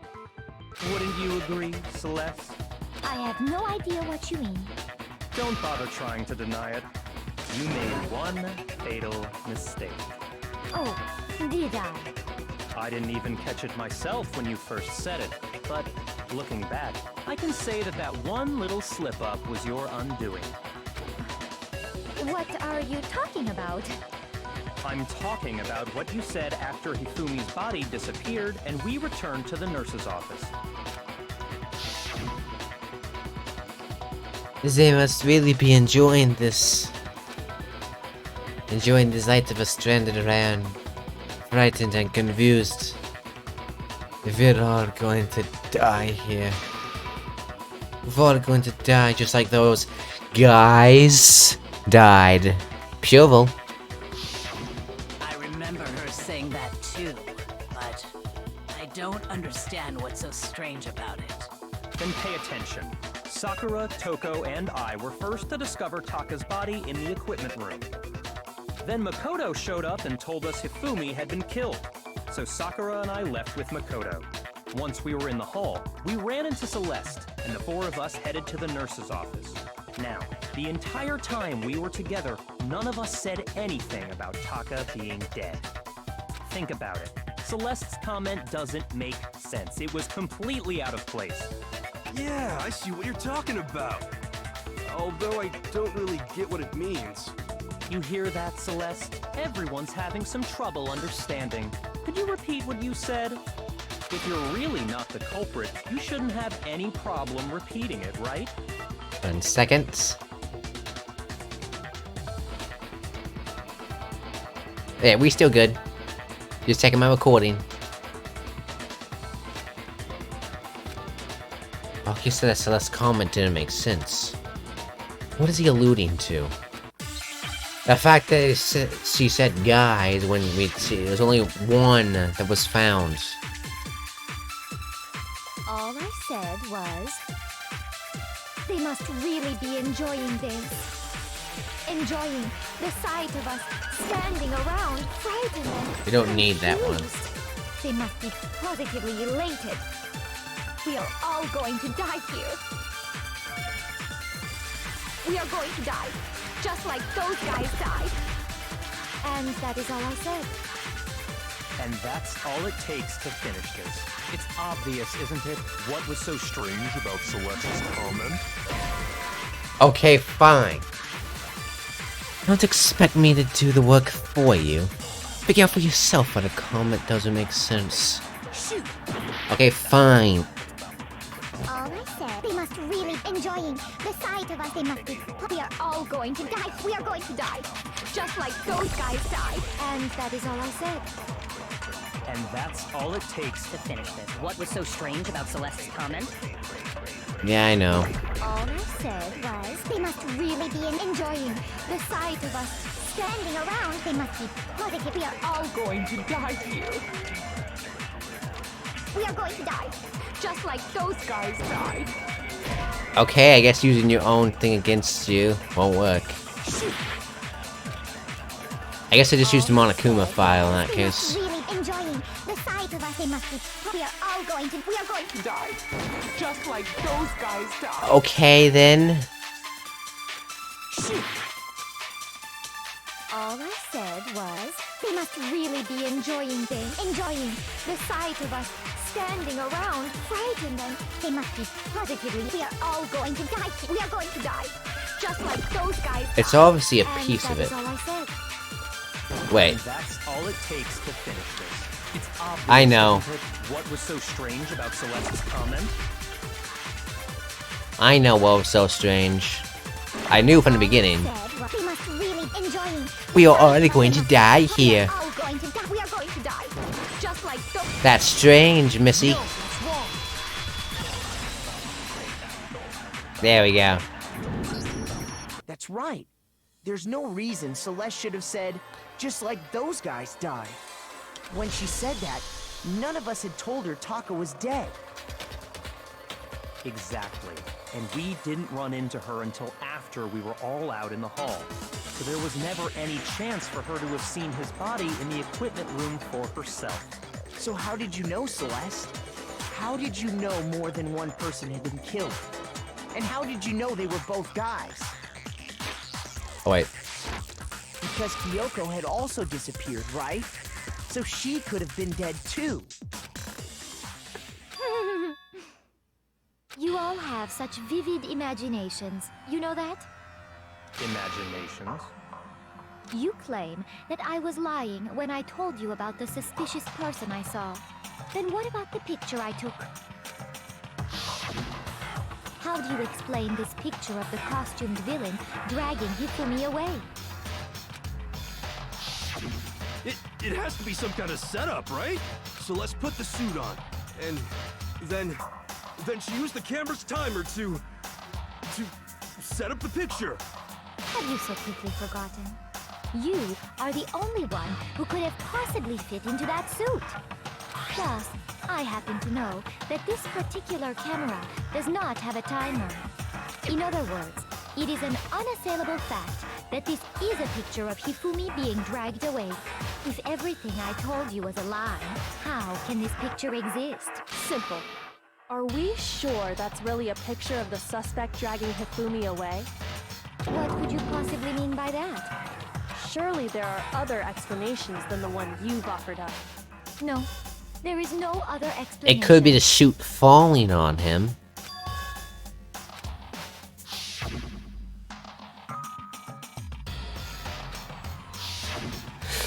Door pass.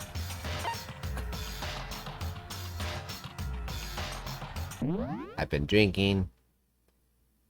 Mufi is dragging the suspect away. Are drinking. I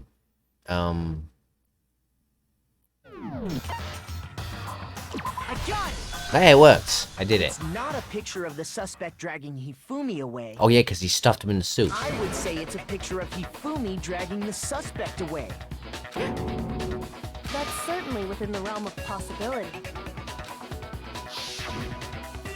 The one being dragged off in that picture isn't Hifumi, but the person in the robot suit. We've simply been led to believe that it's the other way around. And the strange costume might only exist to lead us astray even farther. If you saw someone wearing something like that in this situation, of course you'd notice and be suspicious. That's what happened! You put me to sleep and made me out to be the bad guy in all this! Such a thing is utterly impossible. Huh? Hifumi was dragging him away? Ridiculous. Is it? I don't think it's ridiculous at all. Then shut your mouth and allow me to educate you. Savage. Celeste thinks that he can prove that there's no way Mufi was dragging the suspect away. But is that really possible? Okay.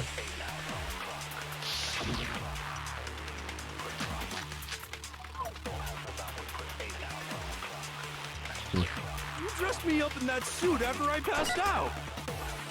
Then you just draped me across Hifumi and had him carry my weight! You tried to make me look like the bad guy!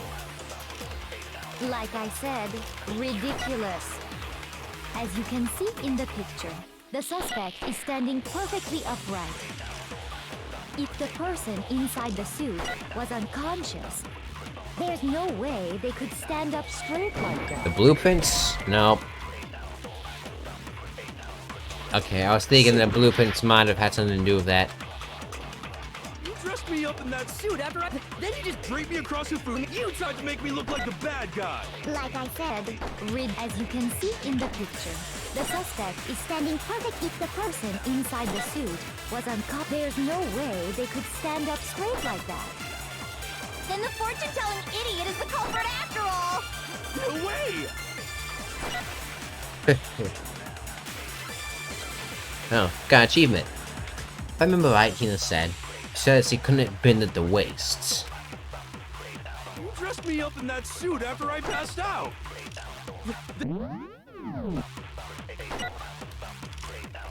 What is P-Pod? You tried to make me look like the bad guy! Like I said, as you can see in the picture, the suspect, if the person inside the suit was unconscious, there's no way they could stand up straight like that. Okay, I shot it wrong again. In that case, there's only one more thing that can be. The suit. Me up in that suit after I passed. Then you just draped me. You tried to make me look. Did I click the same thing twice? In the picture, if the person inside, there's no way they could stand up. Okay, but aren't they the same thing? Whatever. No. Even if the person inside the suit were unconscious, they could still stand up like that. Because that Robo-Justice suit had a certain characteristic. Be able to not bend at the waist. Aha. That's right! They totally made a mistake when they made it, so it couldn't bend at the waist. I'm not so sure that was a mistake. I think the suit was designed from the beginning to be used the way it was. Oh, yeah. Celeste and Hifumi took the suit they'd specially designed and stuffed Hiro into it. That's how they were able to fake that whole thing. The point of it all was to make us believe whoever was in the suit was to blame. Well then, I suppose this is checkmate. Checkmate?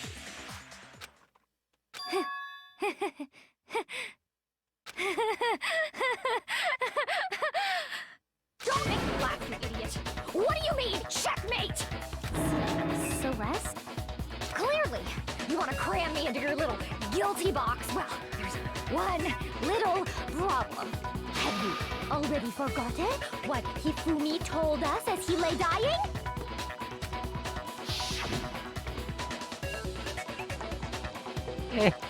Muffy, who was it? Who attacked you? Who tried to kill you? Who killed me? That's right. I remember their name. Yasuhiro. When we asked him who had attacked him, his answer was quite clear, was it not? I mean, even if you prove this point, we're all gonna still vote for you. He said, and I quote, Yasuhiro. In other words, Yasuhiro Hagakure! Right, but my name isn't really Yasuhiro. It's actually Taro. Your confusing statements don't make any sense. You're only making things more complicated. He did say Yasuhiro, but are we sure he was really pointing the finger at Hiro? What the hell are you talking about?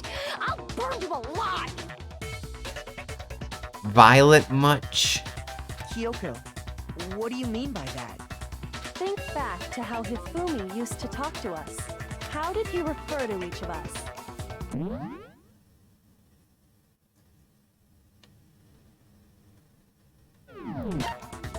I got it! Yeah. That's right! Our last names! He called us all by our last names! Exactly. I know I heard him say Mr. Naegi more than once, for example. So if Hifumi did mean to say Hiro's name, he would have said his last name, Hagakure. I'm sure it was just incidental. By chance, his first name. Indecent? Don't talk. Random chance. Now isn't that a convenient explanation? No, there's no reason to think he would have said the name any different than normal. But he must have run out of energy before he could say any more. So Hifumi was trying to tell us the last name of whoever killed him? But the name he said doesn't apply to anyone here. Well, no. Hold on. There's one person it could apply to. And that's Celeste. She never actually told us what her real name is. What did you just say? To think you'd take your false accusation so far, I don't know whether to laugh or spit! Okay. Come on! Enough with your idiotic blather! Yasuhiro is a loser's name! Do I look like a loser to you? You're about to lose your life. So, yeah. Well, do I? What? I think I've earned the right to be a little on edge. Okay, then fill us in. What's your real name? Make sure your ear holes are wide open and listen up! My real name is Celestia Ludenberg. Could you please stop making me repeat myself over and over again? Oh, German, not French. Celeste won't give up. So then, I had to do something to make her accept it. Great, disco time. Oh no. What does an e-handbook have to do with it? Hifumi was trying to tell us something. He wanted us to know the killer's last name, Yasuhiro. If there's one person here who might have that last name, It would have to be you, Celeste. You haven't told it. how many times last night? No. Celestia Ludenberg, god damn it! How long do you plan to go on pretending? I'm not pretending. It's the truth. And since you have no way to contradict me, that's the only truth there is, moron! Okay, fine. Something here that shows its owner's real name. Wait 1 second. Hifumi was trying to tell us something. The E-handbook. He wanted us to know the killers. If there's one person, It would have to be you, Celeste. how many times? Yeah. How long do you plan? I'm not pretending. And since you have no way to contradict, that's the only truth. Oh god, goodness gracious, I missed it again. But I'm on point. He wanted us to know the killers. If there's Yeah, one yeah, It yeah. would have to be you, Celeste. How many times? How long do you plan to go on? I'm not pretending. It's the truth. And since you have no way to contradict me, No, that's wrong. We do indeed. That's it. The handbook. what? Anytime you turn your handbook on, it shows the owner's name when it boots up, right? Monokuma told us all about it before. A handbook is absolutely vital to a healthy school life, so don't lose it. When you start it up, it will display your name. Always make sure you have the right one. Now, this is not your everyday notebook. It has so many more uses than that. 1 second, we will watch it. This voice is awfully dehydrating. Where to put my water? 1 second.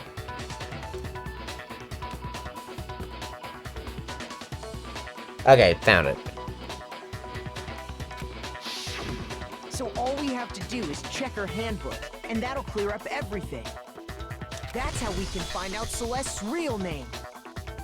That's an invasion of privacy. I refuse to cooperate.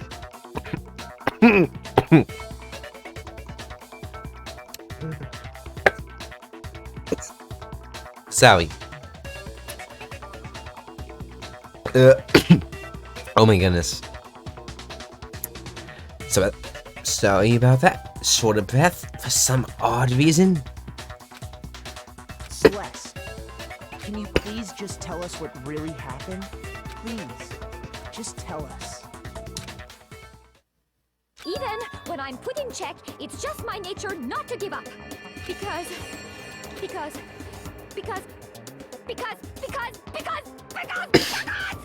until the game's over, you never know what might happen. Fine then. Let me settle it. Let me go over the case again. Oh boy, this part. And shed light on all your crimes. And that'll bring everything to an end. Climax. Oh, look at him, Moofy. He looks terrifying.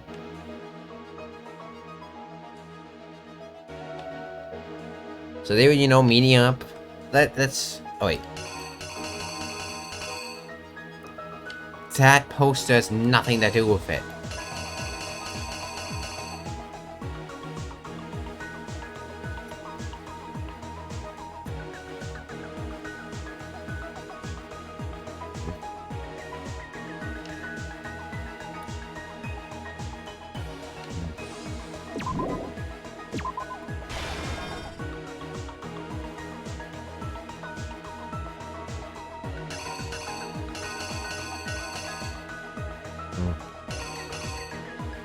Wait, let's help from the back side. Jeez, Moofy, you're looking awfully intimidating. Never thought that'd be you.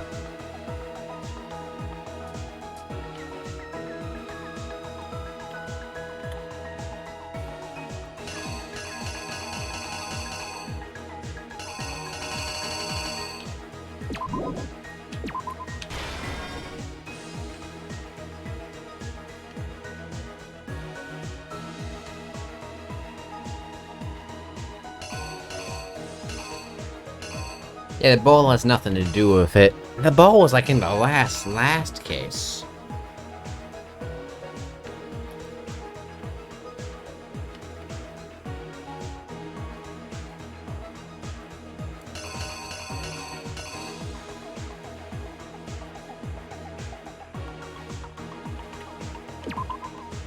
Checking his watch.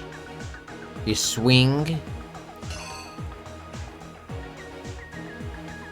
No. There, yeah.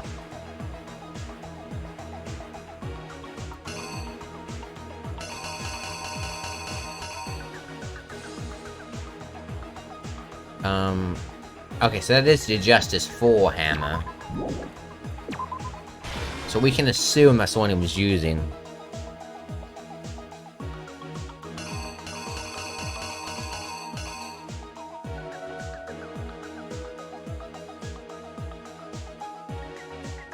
Yeah, okay, that's the final one.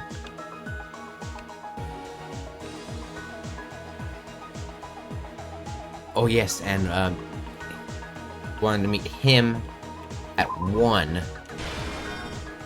Oh, more of... Here we go.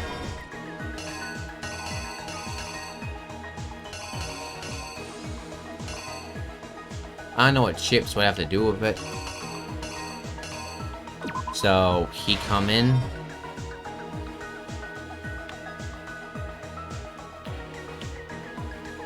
Oh yeah, these two.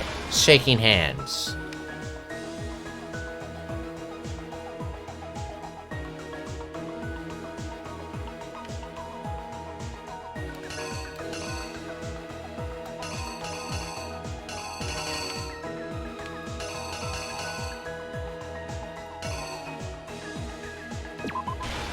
No. Let me think about this. Yeah, I'm gonna have to do some more skipping.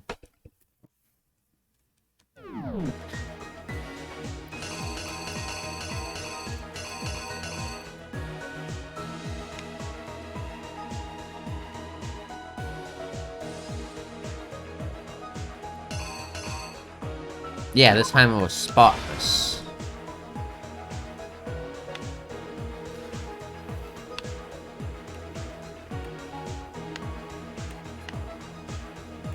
I think.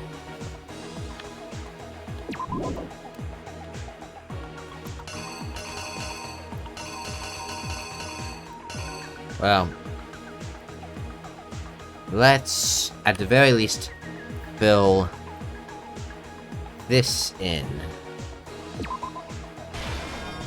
He put the body there, he push it. So we're running out of things that...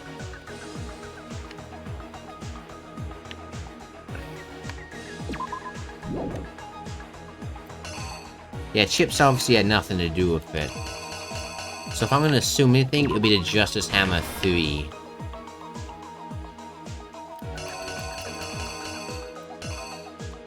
And his backpack. Here's exactly what happened. Let's do this. Before anything, the killer persuaded someone to help carry out the murder. And that person was... Hifumi. With an accomplice, the killer was able to execute a number of otherwise impossible schemes.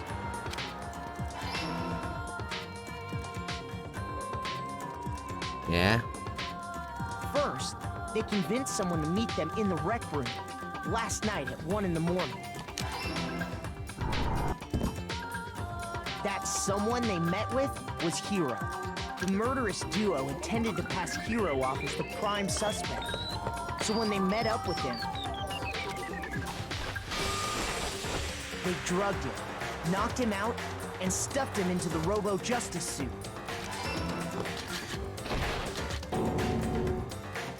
Next, Hifumi positioned himself to make it look like Robo-Justice was attacking him, while the killer used a digital camera to take pictures of the assault. They did all this just to create evidence that would put the suspicion on Hiro. When they were done with him, they shoved him, still unconscious, into the pool room locker. Honestly though, if they just wanted to, they could have just shoved him in the pool.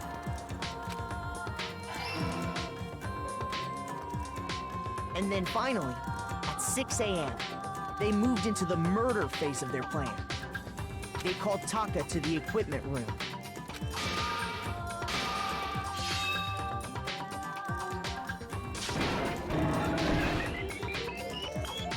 And that's where Hifumi killed him, making it the scene of the first murder. The murder weapon was Justice Hammer 4, which was left there in the equipment room. The reason Hammer number 4 was used was to create confusion about the order of the crimes. So, Next, they falsified 2 more assault incidents. For these attacks, the killers Oh, pretended the first I fake know. incident was the attack. There, I the meant- killers wanted us to see Justice Hammer 1, and the they wanted to make sure we bought the surprise attack store. The second fake incident was the attack in the library. I need to put the This hammer time, in there. They planted Justice Hammer with these 2 that we Okay, I'm sorry. And I'm dead. Don't worry. Of course I do. I refuse to give up yet. I made a mistake, but I think I got the rest of it right.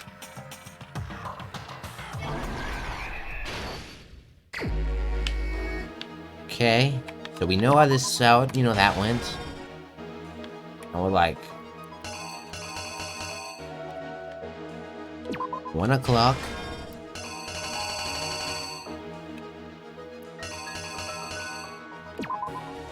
Hero. Hammer.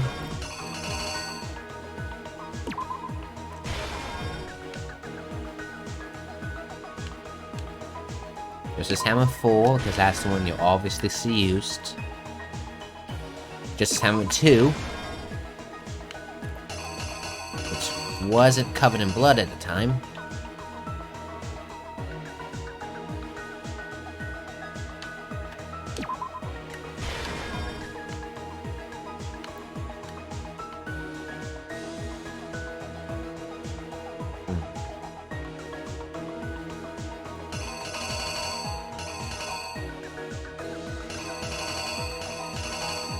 Oh wait.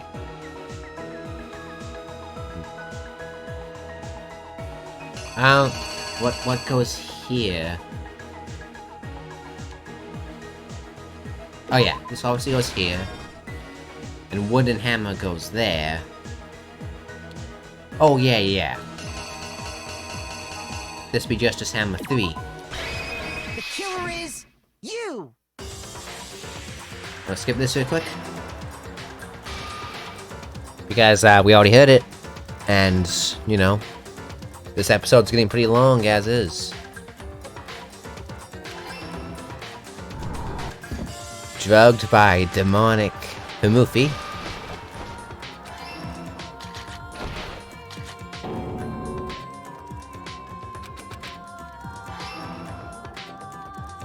Checking his watch. Get smack.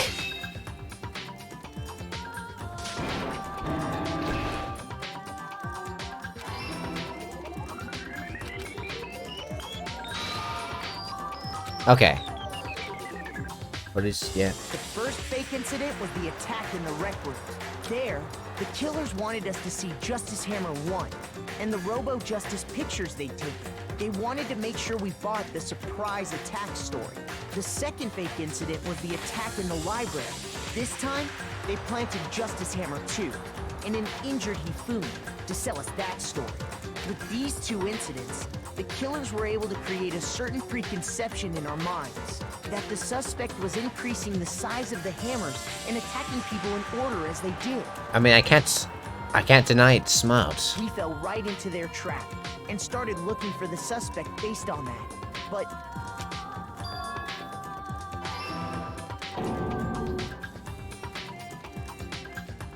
while we did that, we left Hifumi alone in the nurse's office. This was exactly what Hifumi was hoping for. He took a blood packet from the refrigerator and Justice Hammer 3 and turned the room into a crime scene in which he himself had apparently been brutally murdered. He let out a scream to draw us back, and when we returned, that's what we found. Meanwhile, the other group that had been out searching found Taka's body at the same time. So when we heard the body discovery announcement, we naturally assumed it was for Hifumi. We left the nurse's office, and Hifumi once again took advantage of the situation. He simply got up and made his escape.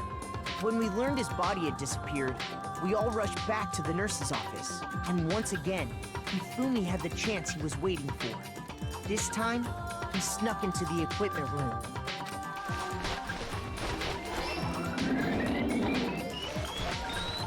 He wrapped Taka's body in a tarp and used the dolly to move it all the way down to the repository. That explains how each of the bodies disappeared.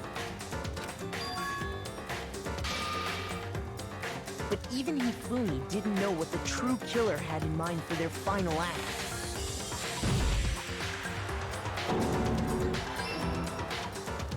Their plan all along was to kill Hifumi and get rid of the one person who could betray them.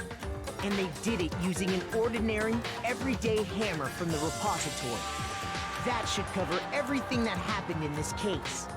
And the villain behind it all is... Hey, hey, hey.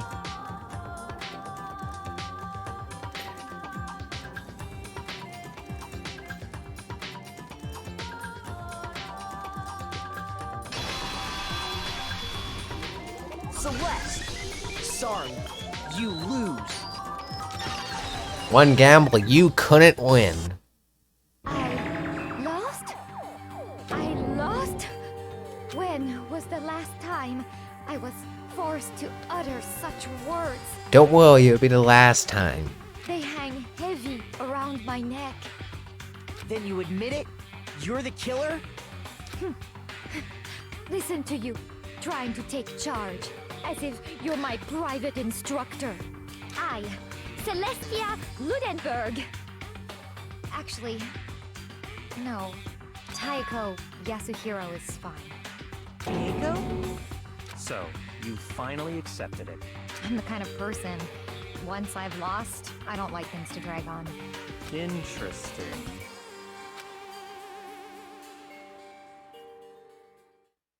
Okay. Get in them points. A, B, B, A. Got an A score. And nice. 88 coins. Okay, Monokuma. I'm ready to begin. Or, no. I suppose this is the end, isn't it? Yeah.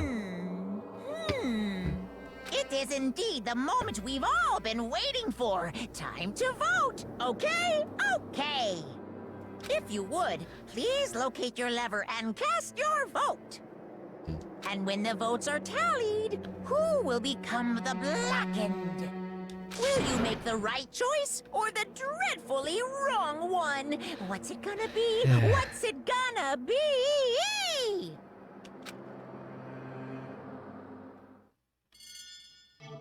Yeah.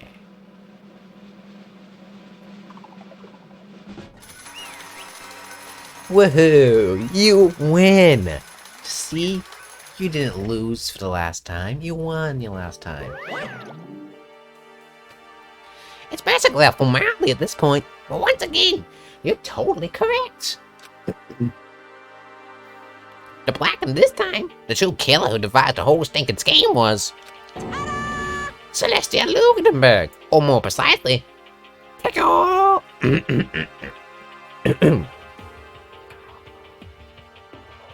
Yasuhiro. Honestly. Hey Rust, well that sucks. I guess trying to work with someone else was a mistake after all. His movies and pepitude was all beyond my calculations. I knew it. So you really did approach a movie with this plan.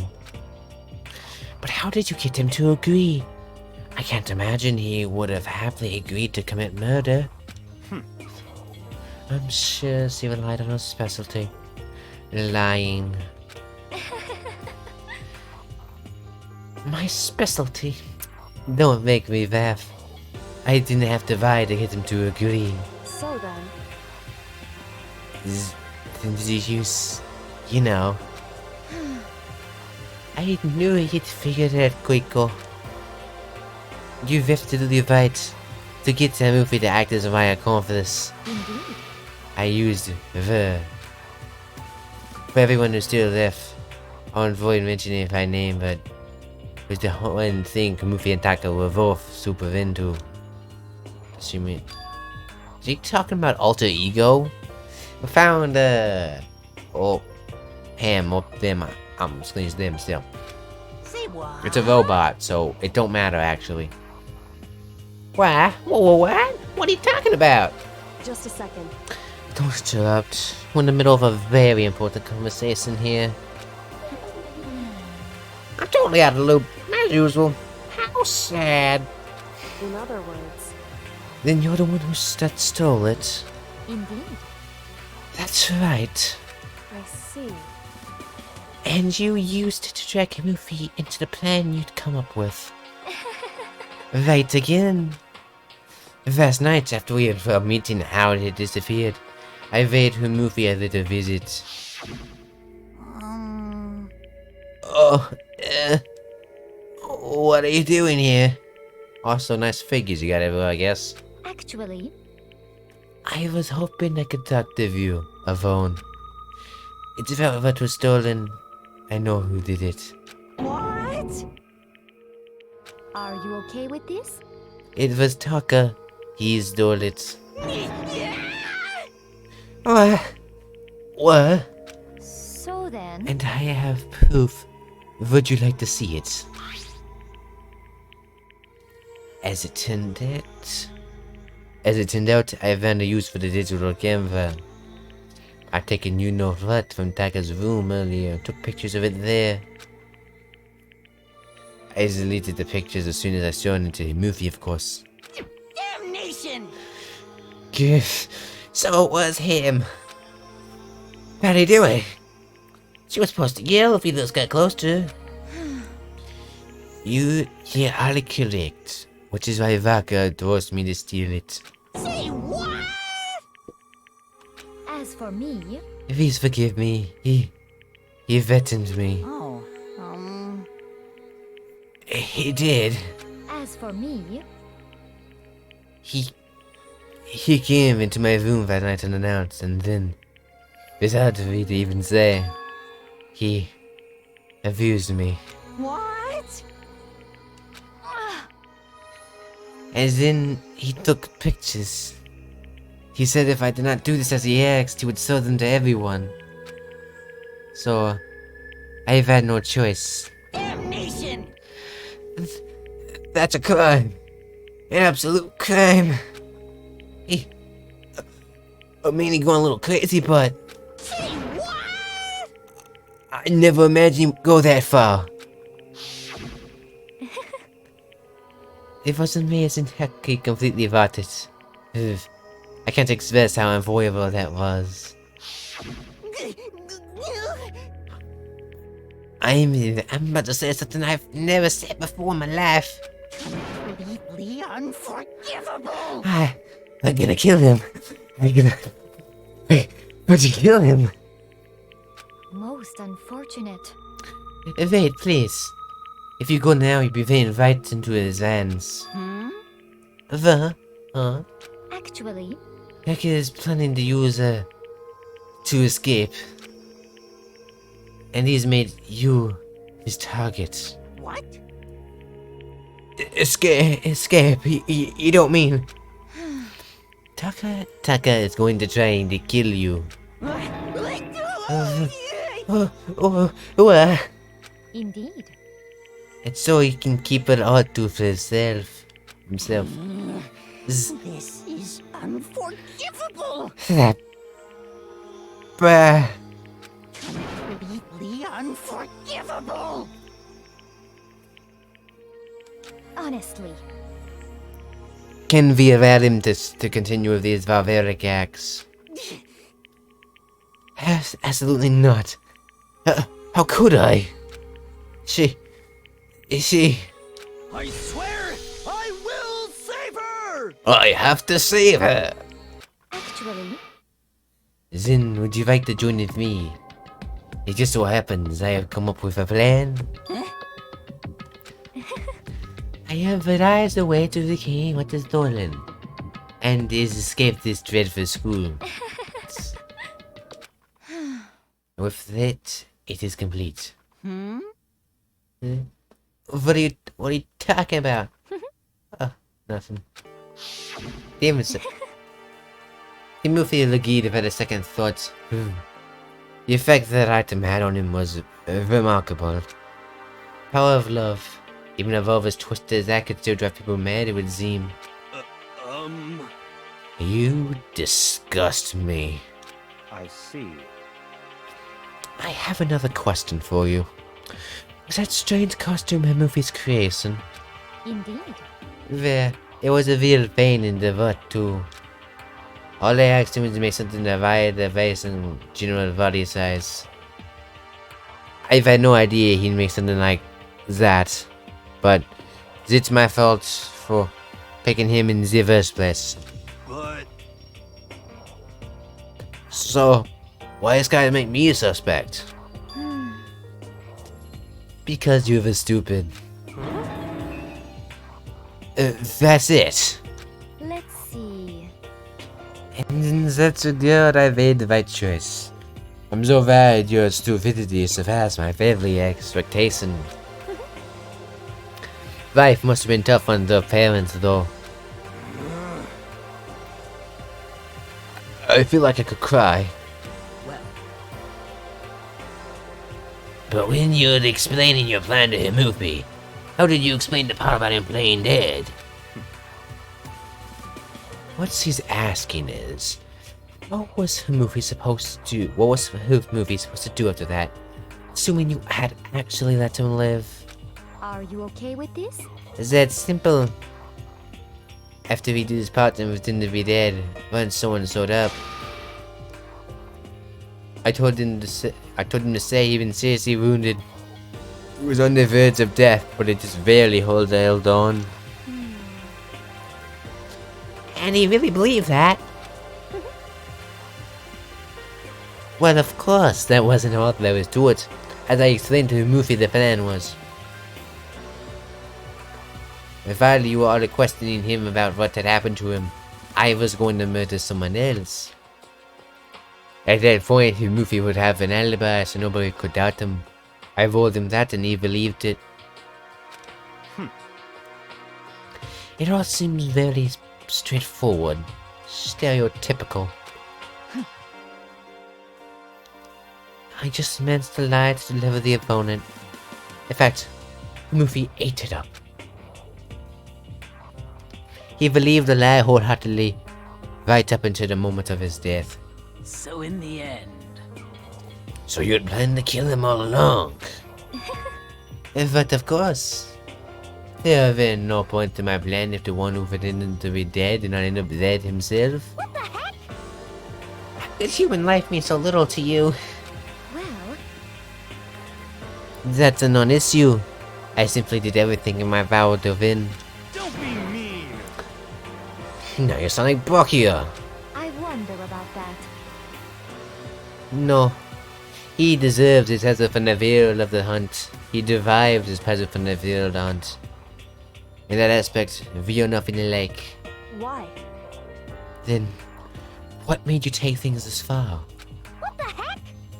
Was it really just for money? Are you talking about the $10 million Monoguma offered us?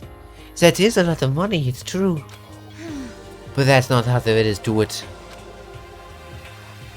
When the velvet our life here began, my only thought has been to escape. But all along you've been saying how we have to accept living here. You little bitch. Obviously that was a lie. Hey, We couldn't take it. I hated it from day one. More than anyone else in here. you little bitch. I wanted to get out. Every day was fresh torture. And you wanna know why? Huh? This is fine. Because I've had a dream. And accepting the life here would have meant nothing less than giving up my dream forever. Honestly. And there was no way I could ever do that. In the underground world of gambling, I risked my life to make a metaphor called killing. As for me, And it was all for that dream. What was that dream of yours? isn't it wonderful? To live in a European castle.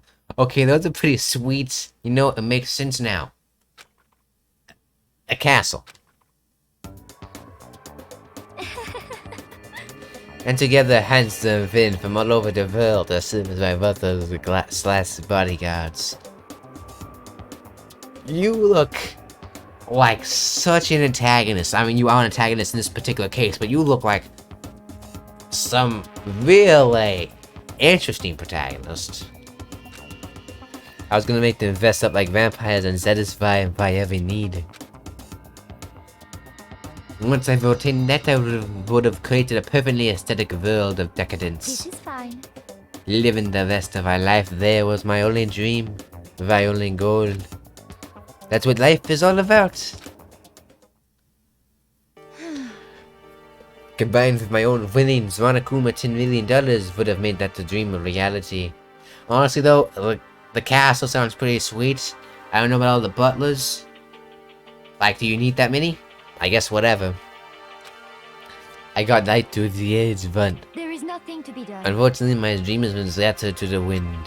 Still, I don't have any regrets. I pursued my dreams to the very end. So why would I? Just the worst. You sound so passionate, but you really able to kill your own friends for it? Oh, You've asking me to feel guilty. That's a pointless endeavor. I think nothing is sacrificing others for my own ends. I feel nothing. do you understand? That's all there is to me. That's what makes me complete. European castles and vampire bodyguards, butler people. Isn't it terrifying how different our values are? There's simply no room for understanding. What is this? That's what we should be saying, and plus, make me so calm. Don't you realize you're about to die? Why aren't you scared? My ability to divide is unrivaled, and I take place in that. It's not that other people I can rule with my own emotions. The conscious deceives the unconscious. And that's why I'm not scared. Yes, indeed. That's right. I don't fear death. Kill me however you like. But you know, if I could be reincarnated, if I had a choice then, Isn't it wonderful? I think I would like to come back as Marie Inotit. Let them eat cake. You just get executed again.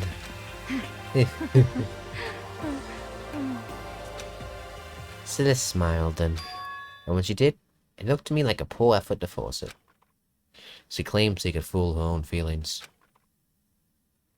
That statement itself must have been her final lie. As that weak fake smile is what betrayed her. Thrills, chills, kills! Yeah, dude. Okay, well, let's get rolling. The black end is stood to piece and must pay the price. Now then, I prepared a very special punishment. For her, the ultimate gambler. You turn to a die. Let's give it everything we've got. It's Punishment time! I guess I'll let Kyoko hold on to this. What? This is... Will it really give you the hope you're looking for? I can't say I ever saw it that way. Which is why... Actually, it's not important. Well then... Take care, everyone. Perhaps we'll meet again. In another life. just not Marie and Atit. Because I don't want to be incarnated in the French Revolution. That sounds like a terrible place to be. I don't want to time travel there. I don't want to be there. My goodness, it'd be a pain. Not to mention the plague.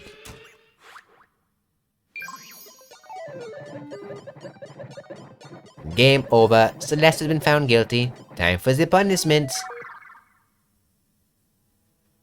How are you doing?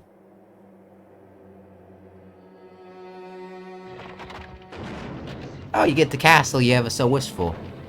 You be eaten by vampire? Oh no. Oh no. Looks like you're gonna be executed. The burning of the Viseda's witch. Classic style, I guess.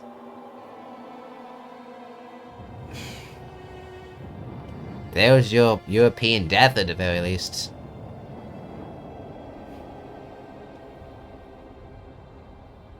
You die in the flames.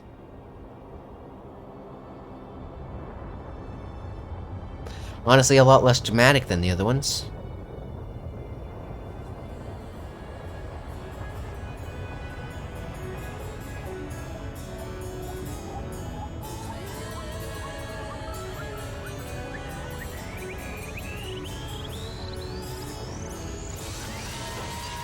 Wait, what?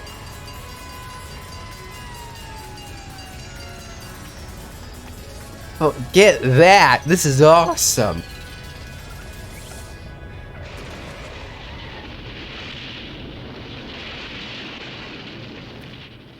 Damn, you went out in an awesome way. You did it.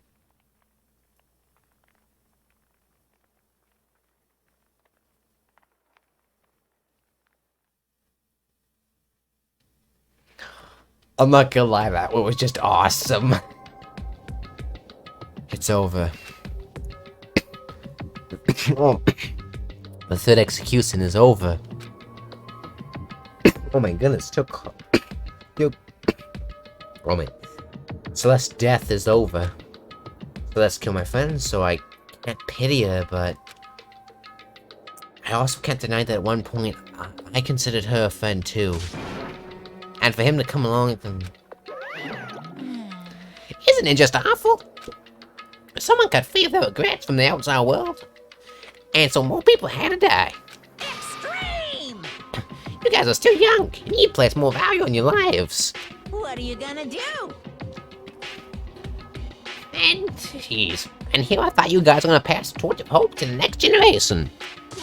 Let me out of here! What do I care about hope? I'll throw in a chance if you let me out of here. Too bad. You're all the embodiment of hope, whether you like it or not. And it's my destiny to knock you down one by one. It's sad, yes it is, but that reality just can't be avoided. Don't talk like you're not responsible. How long are you gonna make us keep going through this?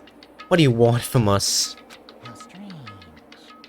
God, I'm so sick of people asking me that. Give it a rest already. So anyway... Quick call, did I see you get some kind of key type object from Celeste? Hey! Hey! So, what's the deal with that? What? Huh? What's the matter? So then, I'll answer your question if you answer mine. you... What did you do? What did you do to me? Ooh. What? Hey, Answer me. What did you do to my body? Ooh. How exciting. Oh man, oh geez, oh man, oh geez. What do you mean? What did I do? I have no idea. I don't know anything about it. No, 1 second. More water. Supplies.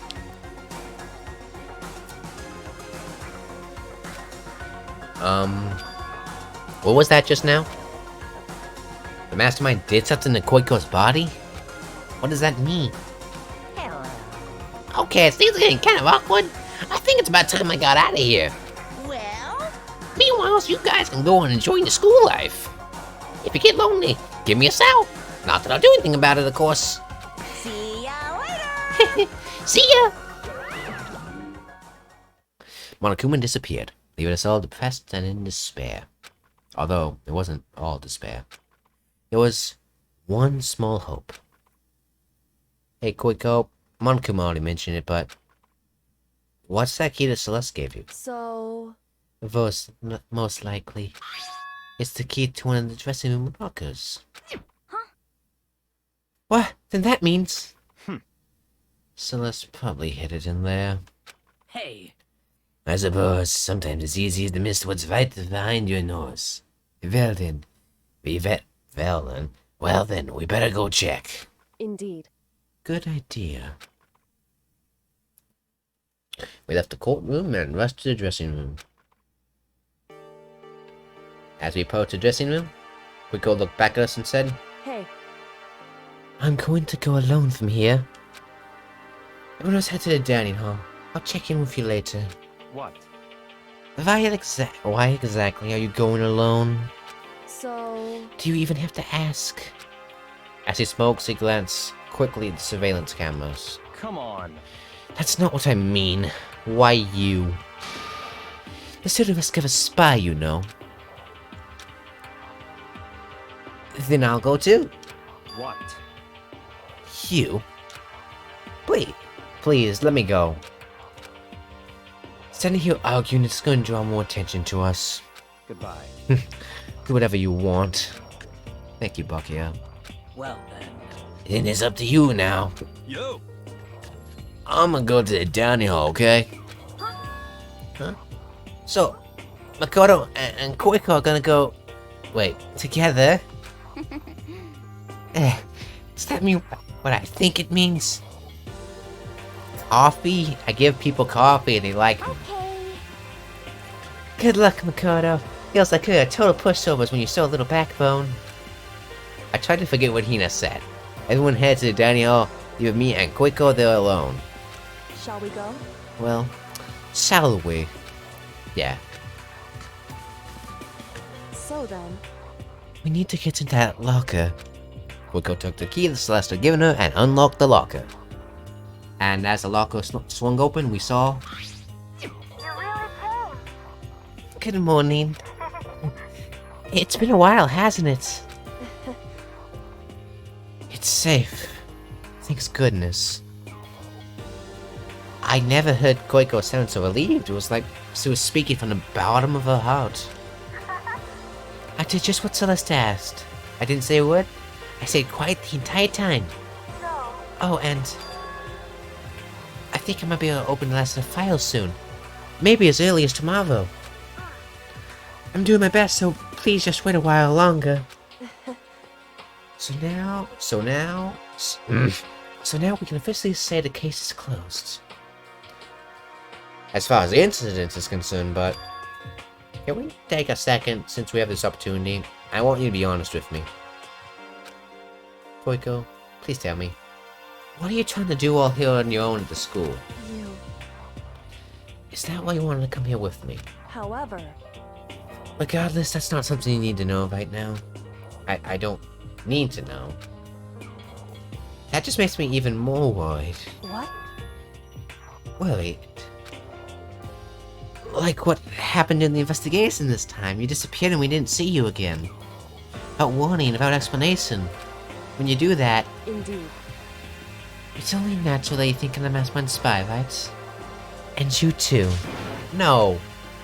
I believe in you. What? You believe in me. Well, so far, this is the only person who hasn't either been a jerk or has tried to kill me. Or tried to kill someone else. Or tried to kill someone else while being a jerk. So I guess it's a top candidate. Well, I guess Hero's pretty cool. Isn't it obvious? People believe in their friends, right? That's what I want you to tell me. I want you to believe in me, too. Because we're friends. I understand. It's true. Then, maybe I can believe in you. Just a little bit more. Then... That's fine. Fine. I'll tell you. I'll tell you why I've been disappearing and where I've been going. You see... You a cyborg?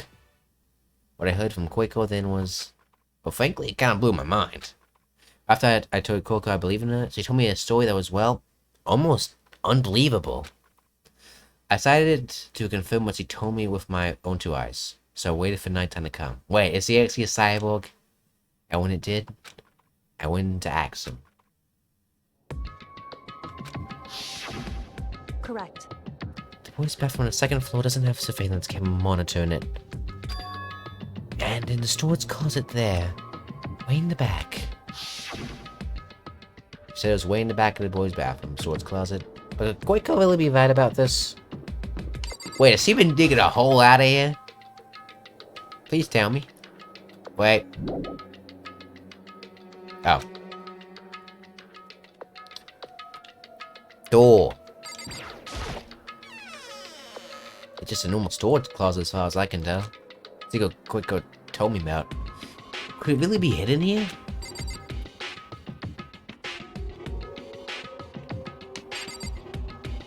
There's a pipe.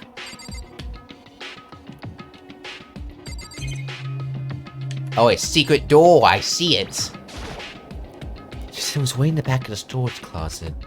But I mean, seriously? Without thinking, I placed my hand on the back of the storage closet.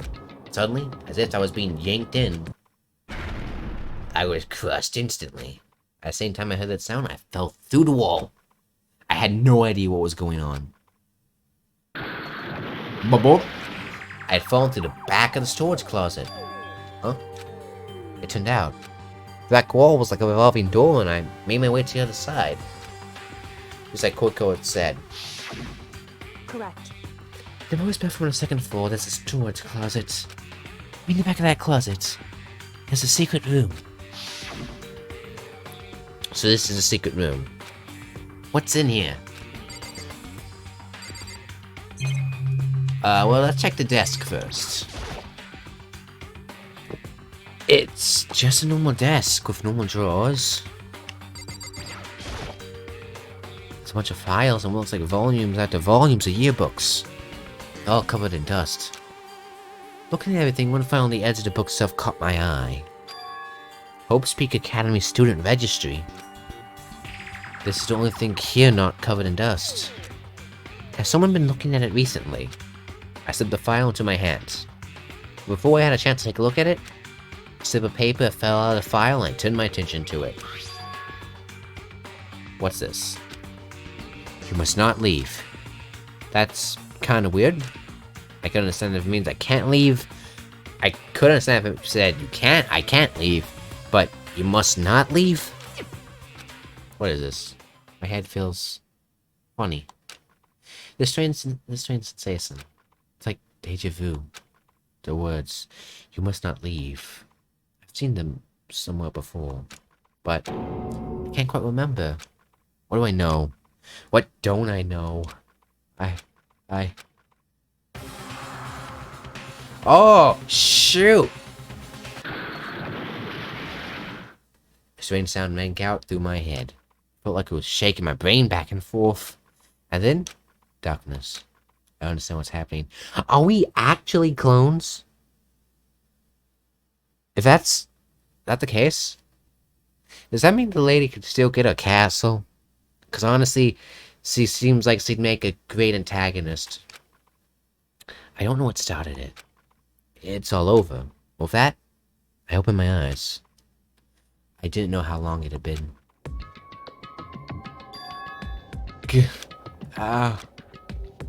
Apparently something hit me and I lost consciousness. That's all I understood. The dull, throbbing pain in the back of my head provided that much at least. And it's gone. Empty bookshelf. Empty? Gone. It's all gone. The books, student registry, and even the note that fell on the floor. It's all gone. What does that mean? My brain refused to do more work. The insistent pain in my head began to spread across the rest of my body. For now, I should go back to my room. Get some rest. Yeah, you're not gonna tell her about the fact that all the books are gone? My body was heavy with pain, my mind heavy with thought. I dragged myself back towards my room. Somehow I made it back to the first floor of the school. The farther I walked, the more I felt things were getting blurry. Can't see in front of me. I couldn't stop myself from collapsing right there. And after that... As if from a vast distance I heard a sound. It was faint but undeniable. That sound. It's coming from the gym. At the display I hauled my Seiki fame towards the gym. The sound got stronger and stronger. Someone digging? What's going on? Can't be nothing. In the gym.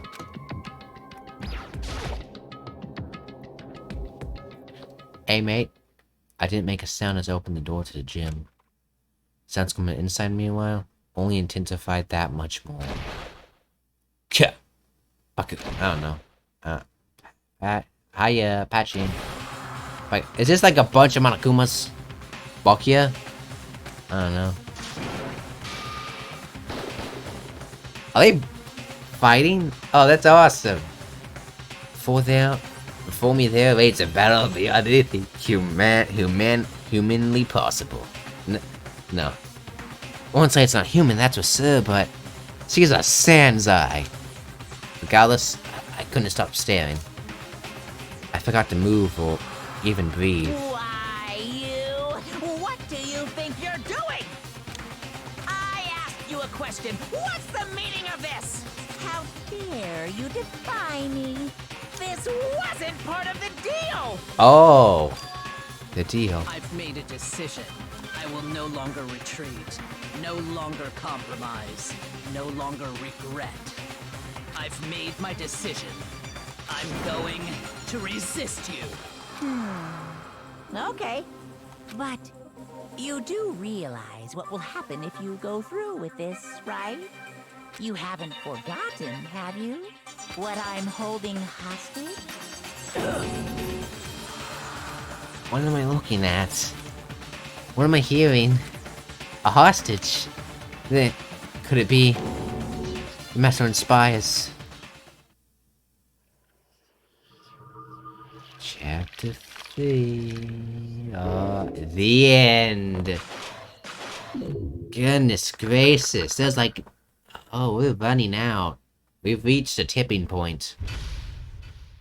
To be continued. To be continued. Hey! And with that, I want to say... thank you for watching. I'm not even going to make too long of an outro. It's just that things are getting interesting yet again. Got Alter Ego back. Found the spy. And, we are not going to die. Maybe.